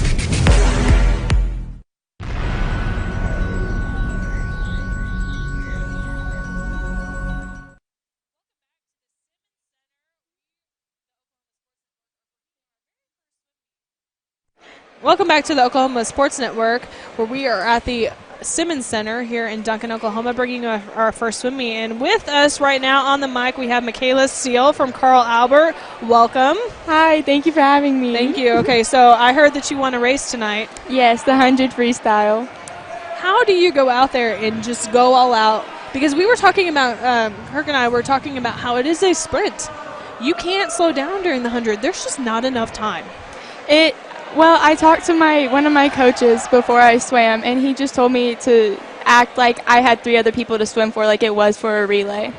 And that's just what I went out and did, and I put my best effort into it. I was happy with the result. And that is a good way to think about it. We were also talking earlier about how sometimes in a relay you put up better times because you're swimming for your team. So to go out there in an individual event and think of who else is out there for you, even though it is individual, I mean, it really gives you an edge. Yeah. So how proud are you to represent your high school? I'm super proud. I love it, and I love my team. They're all great. Okay, so what are you looking forward to in state this year? Were you able to place in state last year? I finished 9th in the 200, but I had the 8th fastest time, but I didn't swim fast enough the first day. But from that day forward, my goal was to be in the top 8 this year. So state is actually 2 days. On the first day, you have to place in the top 8 to swim in the fastest. And if you place in the top 8, you can't come 9th on the second day. So you placed 9th on the first day, but overall made 8th. Yes. But it doesn't matter because you still don't medal the second day. So it's a little bit difficult when you come out and you swim a much better time the second day because then you lose that opportunity for a medal. Yeah. So what are you looking forward to this year? I want a medal. That's my goal. Yeah. Okay, so you're swimming the 100 freestyle in regionals and state. That's what you're looking for. What's the other event that you are looking at to swim? The 50 and then the freestyle relays too. Both freestyle relays, so the 200 and the 400 relay. Yes, ma'am. Okay, that is awesome. Well, thank you so much, Michaela, for being with us today. Thank you. Michaela Steele from Carl Albert was with us, and we'll be cheering for you at state. Thank you, ma'am. Thank you. Okay, we are going to take just another quick break. We'll bring you back here to the Oklahoma Sports Network.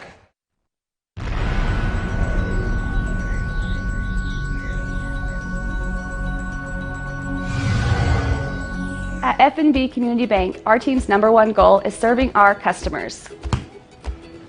From our low auto rate starting at 2.99% APR. To our free small business checking account, you can score big at FNB. You can even earn cash back when using your FNB debit card. So there's no need to play hardball. Because at FNB, you're the real MVP. Let our team serve you.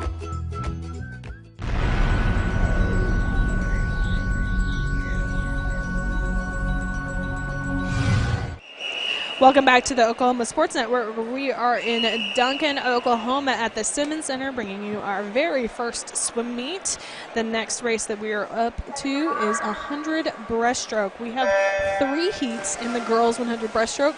In our first heat in lane 2, we have Alex Sherman from Chickasha, Avery Jones from Chickasha, and Abby Hood from Chickasha. And I have to tell you, Hannah, I don't know if you swam the breaststroke, but the breaststroke is the most technical stroke there is. There's so many moving parts going on at the same time here. So you have to do like your pull and then your kick, but it's like a pull kick.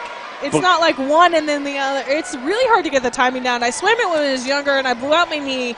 And your knees are absolutely essential in the breaststroke because you have to whip them at a certain angle. And after that, I just couldn't do it, and so I moved on to backstroke. So, I mean, if you break down at all, breaststroke is not going to be your stroke. There's just so many moving parts going on. Your front is doing something totally different from the back. And just the whole idea here, pull-outs, which most of the kids, and these are young kids right here that we're watching, they didn't do a pull-out at all, and that's something that you're going to learn later. And a lot of kids start out without doing any kind of pull-out. But anyway, breaststroke is it's kind of an amazing thing. Very difficult to coach. Yes. Very difficult to teach. And you will see a huge difference between these first heats and the last heats in the way that they swim, because as they develop as a swimmer and they get better, their technique will change significantly. So this is a very basic breaststroke, but they're doing really well. They really are. They're really doing great. They're touching the wall with both hands. Now, on the breaststroke, every single time you hit a wall, you have to do it with two hands simultaneously. At even angle. You can't do one high and low. It's got to be straight together. So. And that is very, very difficult because so often if you aren't used to doing freestyle flip turns, you swim into the wall with one hand. So when you transition to breaststroke, you want to touch with one hand. And I think that's probably the most disqualifications that we get during a meet are two-handed touches. And instead of doing your two hands, you come in just with your one hand. So right there we had Avery Jones finishing with a 1:57, which is a time drop from her beginning. And to get under 2 minutes and 100 breaststroke and a meter pull, that's a fantastic time. That is. Good job. Then we have Abby Hood, who just touched second with a 2:20. Still a time drop from her seed time, which was a 2:22. And then we have Alex Sherman with an enormous time drop of 10 seconds, coming in at a 2:27. Those girls did a great job. Wonderful job there by those three Chickasha swimmers. And again, Chickasha is kind of like Marlowe. It's a program that's coming up. So. But it's good because you could see that they were technique, and none of them got disqualified, which is not something we say often for a first heat of breaststroke. So Chickasha is doing a fantastic job of training those girls. Heat 2, we have Jordan Walker, Carl Albert, lane 2, Stephanie Elser, Duncan, lane 3, Michelle Withrow, Carl Albert, lane 4, and Janessa Izell, Mustang, lane 5.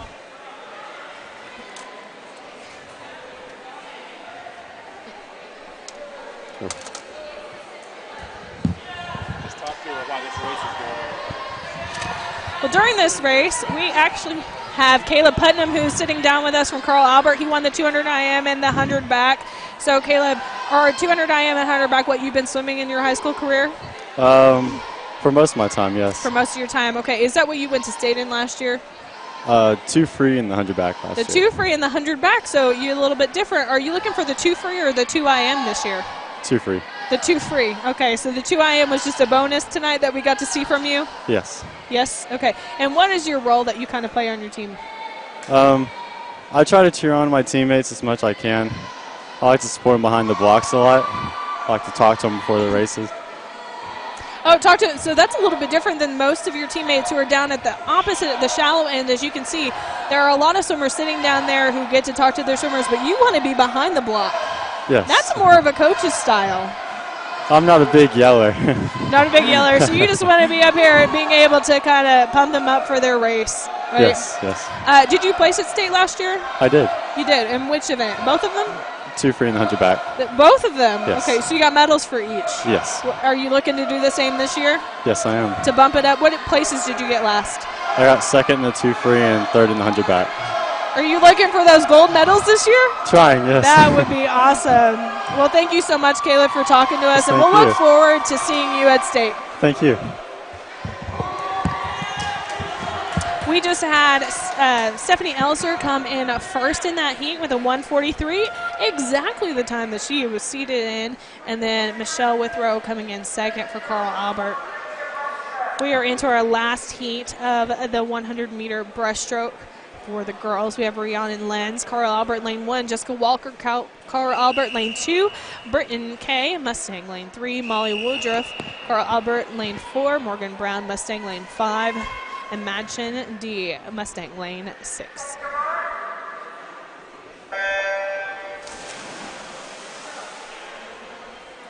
Great starts, and you can see the difference in the underwaters here. This is the fastest heat. These are the girls that are most experienced in the stroke, and they have a little bit of a different timing to them. You'll notice, too, and breaststroke has kind of changed over the last 5 to 10 years, but breaststroke is almost an underwater stroke anymore. Yes. You drop that head and you get underwater, and what is happening is your body is actually doing a little bit of a dolphin move to it, and it helps you move through the water. So you're going down, coming up, going down, coming up. And you want to stay as low to the water as possible. Yes. So when you bring your hands up, and you'll be able to see this in lane 3 when she comes out of the water from her underwater, she is creating an air pocket right there next to her mouth. You see that splash? Right. She's creating an air pocket for her to breathe so she doesn't have to tilt her head back. So she can stay on that streamlined plane. That's right.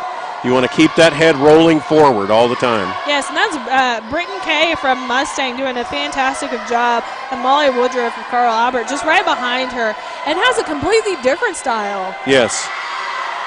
So breaststroke can vary from swimmer to swimmer. I mean, you can tell they're both very successful, and they're both working very hard, but they look completely different. And that variation will happen from swimmer to swimmer. And it looks like Britton will pull out the first touch with a 1:28.02. Very good time. Woodruff, Carl Albert, second touch. Jessica Walker, Carl Albert, third touch. Morgan Brown from Mustang with her fourth touch. Looks like Carl Albert lane 1, fifth, and then Madchen Mustang lane 6 with the sixth touch.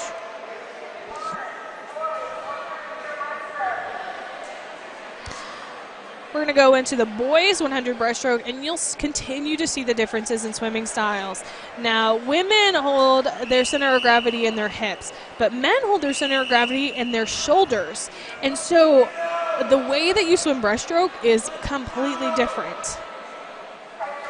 In lane 2, we have Tito Vaughn with Duncan. In lane 3, Noah Evans, Carl Albert. And in lane 4, Jamison Payne with Duncan.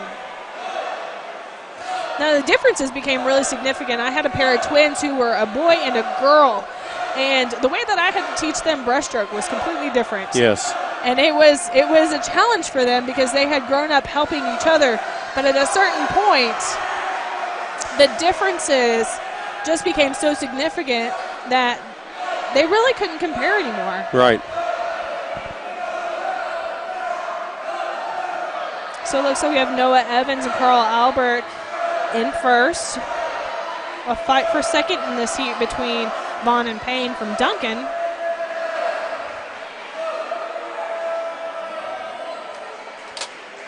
Sometimes you'll see that groups of swimmers from the same school will go the same pace because they do practice with each other. That's exactly right. And we try to break that, but but that's exactly right. But That's it's what hard. happens. They're used to practicing at the same pace, and they get out there and they do the same thing in competition. Yep. Especially with a swimmer between them, they can't see each other. Right. And so they're going off of their muscle memory. Well, and we talk about that all the time, that you're not going to magically get faster when you go to a swim meet. No. How you practice is exactly how you're going to perform. So Noah's one of our new freshman swimmers, and so this is a brand new stroke for him. And we've got a lot of work to do yet, but he's doing a great job. But he has a basic timing down. And so his timing is consistent. It's off a little bit, but it's consistent enough to be successful. And he came in at a 1:40, a 1 second drop. Then we had Payne come in second in that heat. And then Vaughn right behind him.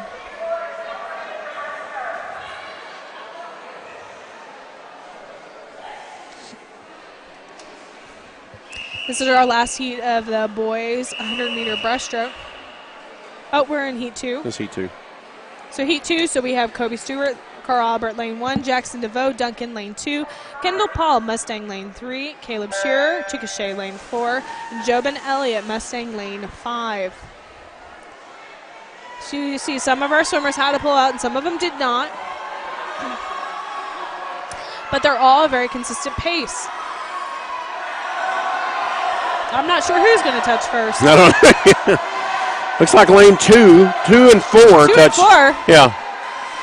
And the touches on breaststroke are a little bit different because height is a really good thing in the breaststroke. So we talked earlier about how you had a shorter swimmer who could swim butterfly really, really well. Well, in breaststroke, at the very end of your pull, you are stretching as far as you can. That's right. And if you have an inch on someone, your wingspan is going to touch before them, no matter how much faster they were. So that's Caleb Shearer that touched first. And so he's got a great pull out, but he's not as fast on top of the water.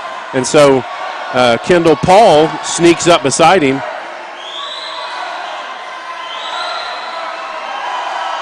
It's going to be a race to the end here from 75 home. Caleb Shearer touches first at the 75 wall. And he's off the wall before they get into the wall. So he is just going for it. I hope the camera caught what he just did, but he looked to his left. And so when he watches this later tonight, he's going to say to himself, don't ever look, just go. If you can't see him, you're ahead. You're ahead, and that's all that matters. Good job. Caleb Shearer Chickasha coming in first for that heat at a 1:34, which is 3 seconds faster than his previous time. A fantastic job. Going into the final heat 3 for the 100 breaststroke for the boys, I can tell you the top 8 was 1:20, and we have a couple of kids who are below that in their seed time. That's right. We have Brian Lamb from Carl Albert at a 1:18, Mason T-Bode from Duncan at a 1:16, and so they're in really good positions at this point in the season that they may make a top 8 medal at state. Mason T-Bolt has swam this race many times. He's a very good breaststroker. And you can see that he is launching his body forward with every stroke. And that's where your wingspan really comes in handy. And the launch doesn't come from your legs. It really comes from your chest. That's right. Which, if you can imagine trying to throw your chest through the water, it is not an easy thing to do. That's right. And that's exactly what you're trying to do, is you're trying to throw your chest in and then ride that momentum down. Yeah, and you're not leading with your hands. You really are leading with your entire chest. Yes. And your hands kind of follow through before their pull. And so it is a difficult thing to do. But once you get a hold of it, you can see, I mean, it is just doing things for Mason. He is still in first going into our last length. Very good pace. He's holding that strong pace all the way through. Brian Lamb is doing a good job. He's a freshman from Carl Albert, and he's doing a good job at holding his pace again. But those are the two that are really pulling out. Yes, and Donald Wynn just had a phenomenal pull out over there in lane 2. I don't know if you saw it, but that is what's going to hold him in third position. So T-Bode from Duncan with a 1:15. That actually is cut time, yeah. Cut time, which is rare when you get into these faster races. To cut time, you kind of have hit that threshold. And so he is well within the range to be able to medal at state if he consistently continues to do what he's doing. Now we are running into our 400-meter freestyle relay. This is the last event of the swim meet. Not quite as exciting as the 200, but still, your 400 freestyle relay, it's 100 per swimmer, and it is still a sprint, and it is still exciting. So we have Carl Albert B, lane 1, Duncan A, lane 2, Carl Albert A, lane 3, Mustang A, lane 4, and Mustang B, lane 5.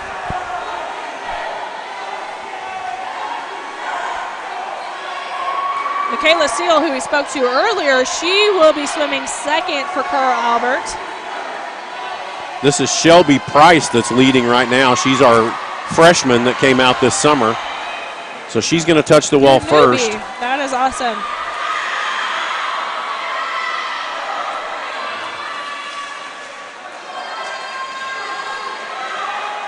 And it's a fight for second, but we have Olivia Henry from Mustang really creeping in. And that's where that experience comes in key, because I bet Olivia has been swimming for longer, and so Shelby, still being a newbie, isn't able to hold it as well during the last 50, but that is something that she will learn, especially being a freshman. But look here, she has got her youth, and she has kicked it out in this last 25 and really picked it up. She's fighting. That's what we like to see. Definitely. Looks like they're going to touch right together, so they're going to leave at the same time. Exact same so time. That puts Michaela Seal in the water and Lillian Hu in the water together. And we've seen impressive things from both of them tonight. Yes. And we actually have Carl Albert B in third place, with Duncan A just tailing them. We're only on our second swimmer, so it is still anyone's race for third. And honestly, Carl Albert B is kind of catching up. So Carl Albert A off the wall first. That's Michaela Seal again, who you just interviewed, and she's swimming a great race in this 100. Lillian Hu from Mustang staying up with her. The Carl Albert B is still in third, with Duncan trailing for about a body length. Michaela Seal showing us why she is who she is at state. I mean, just look at that kick, and her head is down. She's in a perfect streamline. That is awesome. So Molly Woodruff for Carl Albert got off first. Sadie Arwood for Mustang off second. This is one of those places where, you don't always have a lot of time. Molly Woodruff just swam the breaststroke in the final heat of the girls' breaststroke, and now she's swimming in the 400. She get a little exhaustion. So we have Duncan catching up to Carl Albert B. But we still have Carl Albert A touching for first, and Mustang right behind them. And Duncan just lost there on the turn. She lost an entire body length. Yep. They were equal going into the turn down there and lost an entire body length coming out of it. That's Sydney Hopgood there for Carl Albert. She's a junior this year. She's doing a great job in the freestyle. She's actually a flyer and backstroker. Molly Woodruff has actually put some distance between Carl Albert A and Mustang A. So we have Carl So that's going to Alberts. put Micaiah Joseph in the water for the final person. And we have seen what Micaiah Joseph can do as an anchor on Carl Albert relay, and that is bring it home. Mustang is getting their fourth in the water, but it's Anna Hamilton fourth. And this is 100, so there is a distance between Carl Albert and Mustang. But with there being 100 yards to swim, that gap can close. That's exactly right. I've seen it happen too many times. Carl Albert B gets their last swimmer in third, and then Duncan just a smidge behind them. Carl Albert A on their last 50, a half of a length ahead of Mustang. I'm not sure Hannah Hamilton's going to close this gap at all. Micaiah Joseph is killing it, and you can tell she's getting a little bit tired here, but she has fight. She does. And when she hits that 75 wall, you can see her kick. It'll go ahead and drive up. Okay, now Duncan has taken over there in the final person And they only have a 50 to from go. Carl Albert B, who was in third spot. And Micaiah is bringing it home. There we go. A half a length ahead. She did not let Hannah Hamilton gain anything on her in that last 100. And that is what you want to see in an anchor. But Hannah Hamilton was incredibly consistent. She did not let distance between her and first place change the way she was swimming. And she still swam her race and came out on top. Now Duncan is back there. They have pulled ahead by almost a body length and a half for third, with Carl Albert B right behind them. And then Mustang B here in fifth place is going to bring up the tail end. But Mustang B has also had a couple of really good girls that they may be able to have as alternates on their relay. It's always wonderful to see. And this is what I love about swimming. The loudest cheers come at the end when the last swimmer is in there. All right. I was sitting here getting ready to say something, was that, those kids are yelling for that B relay. They're screaming loud for that B relay. And great job there. They want everybody to finish and That's finish right. well. And That's right. They love it. And it is like that at every swimming event. It is. It's not It just is. here. It is not just these kids. I mean, it really is everyone. So we're going into our very last event and heat of the night. Right. It is our 400-meter freestyle relay for the boys. We have Duncan A in 1, Marlowe A in 2, Carl Albert A in 3, Mustang A in 4, Mustang B in 5, and Carl Albert B in 6. And I'm excited to see what Marlowe does here. Yep. Yeah, they've been swimming really well this evening.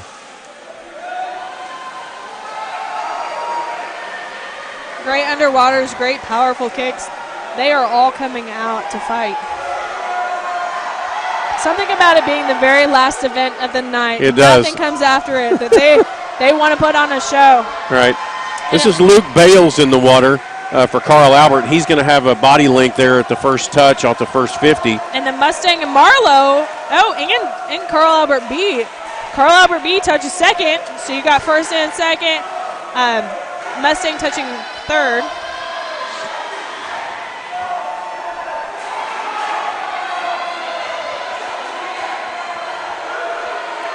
Great turns and great energy from all of the boys out there right now. Well, you can hear the excitement in the crowd. Just everybody is excited. We're getting our first transition off. Oh, our second swimmer for Carl Albert A is in the water. Carl Albert B goes in the water second. Then we have a Mustang in the water third. And a fight between Mustang B and Marlowe. Fresh swimmers mean a fresh game. Oh, yeah. And it always looks so much faster when those fresh swimmers hit the water. And this is Max Wolfley for Carl Albert, who's touching the wall first at the 50 there. Carl Albert B still holding on to that second place. Mustang A hitting third.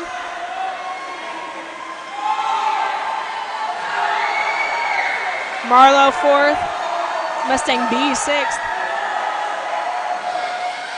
Duncan in lane 1 is struggling just a little bit, but they showed out in the other relays, so this just may not be what's in their wheelhouse. Right.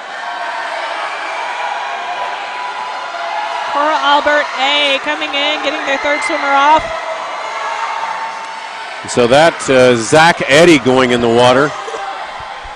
Carl Albert B, Dylan Garcia off second, still holding on to it. Mustang, Josh Torres in the water, third. Marlowe A coming, Marlowe A and Mustang B coming on just right at the same time. Gage DeVault and Brody White. Now you know what Gage DeVault can do. Has done so well tonight. Yeah, you know what he can do. So there is a reason he is third in this relay. That's right. And we're about to see why. Carl Albert B still holding on to their second place over Mustang. But at this point, Marlowe, Gage DeVault over there, he's doing what we said he was going to do, and he's closing the gap between him and Mustang. Right. So the last swimmer for Carl Albert is getting ready to get in the pool. That'll be Brian Lamb, freshman from Carl Albert, just swam the breaststroke.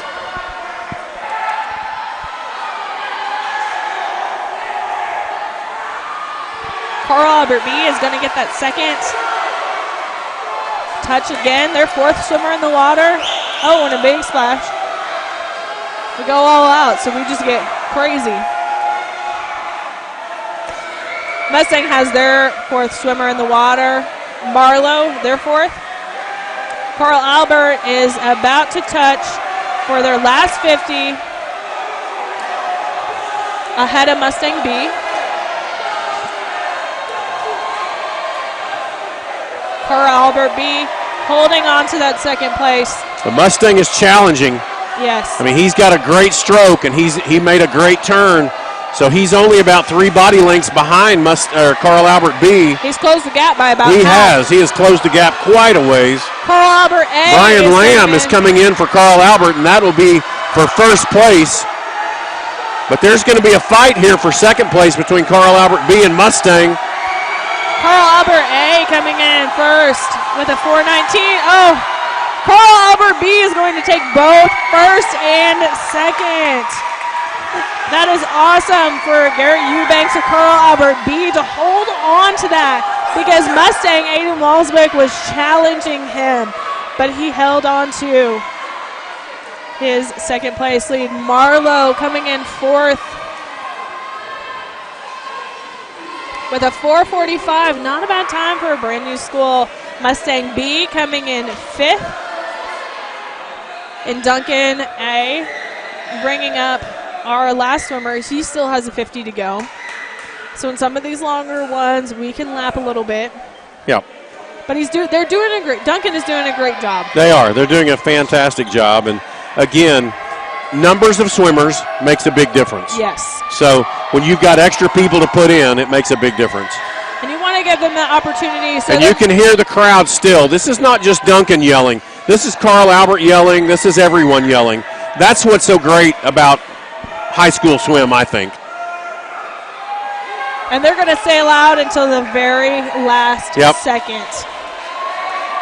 That is that camaraderie of Oklahoma swimming that everybody loves and that we're looking forward to continue to broadcast. A great job to all of the teams tonight. Duncan, Carl Albert, Chickasha, Marlowe, Del City, Midwest City, and Mustang. And we want to give a special thanks to the Simmons Center for not only hosting Duncan as a swim team for all of these years in their community, but also for helping out the Oklahoma Sports Network. They were here helping us through every single part of our broadcast that we asked for. They were wonderfully inviting, and we were so thankful to be here with them. Kirk Norman has joined me, the Carl Albert coach. He is also an Oklahoma Sports Network broadcaster, so we are lucky to have him on air. We got to talk to Andrew Bowers, the Duncan High School swim team coach, who has just done a phenomenal job. And one of the amazing things that I love about Andrew is when I asked his swimmer earlier, so what do you think about your coach? Give me the dirt. He said, what I love about my coach is not that he wants me to be the best swimmer, but he wants me to be the best person, and that's why I swim great. That's what I said earlier. It's the culture. And it came back to the success will come, but the culture, if you build it, it will come. I mean, and his swimmers have bought into that because that was the first thing he said. Yes. It's not about swimming. It is about being a great person. And that was his first answer. Right. And I loved right. that. And I love that about swimming. We have had a fantastic time here tonight. We are going to wait just a few minutes. We're going to go to commercial and they come back and try to get the very last team scores. I see them inputting them now. So we will be back. Continue watching us here on the Oklahoma Sports Network.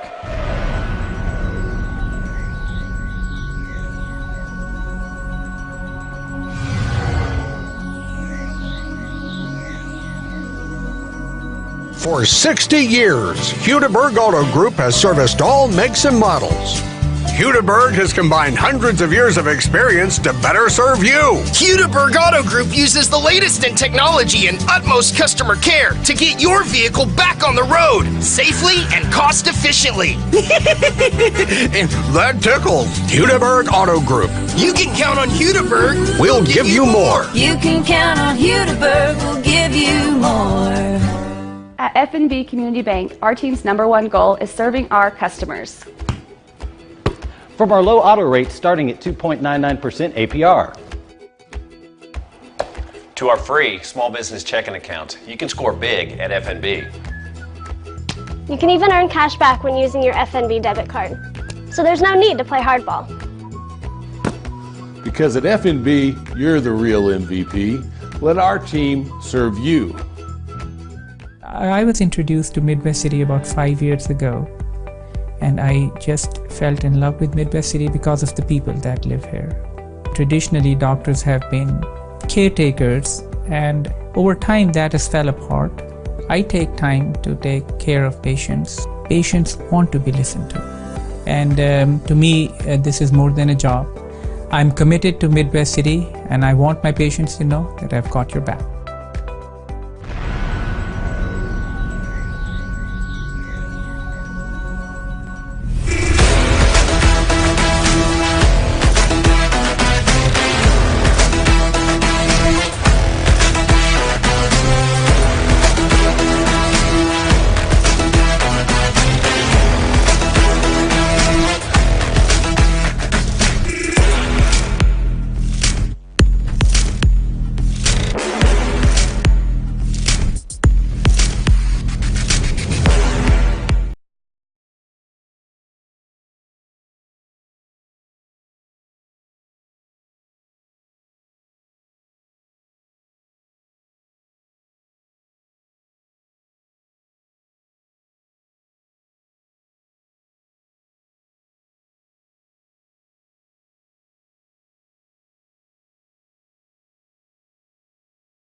Going somewhere starts here.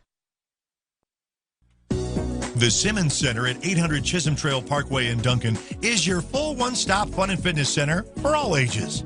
Offering 2 full-size gyms, walking track, exercise and weightlifting equipment, swimming pool and jacuzzi, along with group fitness classes and childcare, all included with your affordable membership.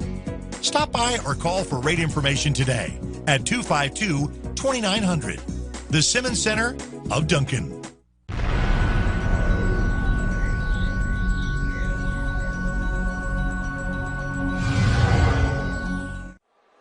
Welcome back to the Oklahoma Sports Network, where we have your final team scores of the night. Combined team scores are Carl Albert first with 1,039, Mustang 845, Duncan 628, Chickasha 235, Marlowe 203. A great showing for a brand new school. Midwest City 67 and Del City 14. And now for the separate scores, the women team rankings. This is where all of the bets are placed. Carl Albert got first for the women rankings with a score of 502. Mustang close behind them with a 452. Duncan with a 330. Chickasha 114. Marlowe with 31. Midwest City with 27. And Del City with 14. Now don't forget that Mustang is a 6A school, and Carl Albert, Duncan are both 5A, so they won't be competing against them in state, but it is great practice for before they go to regionals. Now for the scores for the men, we had Carl Albert with 537, Mustang very far behind with 393. We had Duncan with 298, Marlowe with fantastic showing for their men team with 172, Chickasha 121, and Midwest City with 40. We want to thank you guys for tuning in tonight for our very first broadcast of swimming here on the Oklahoma Sports Network. For Kirk Norman, Randy Muirhead, our cameraman, and Hannah Muirhead, we want to thank you for tuning in and watching here on the Oklahoma Sports Network.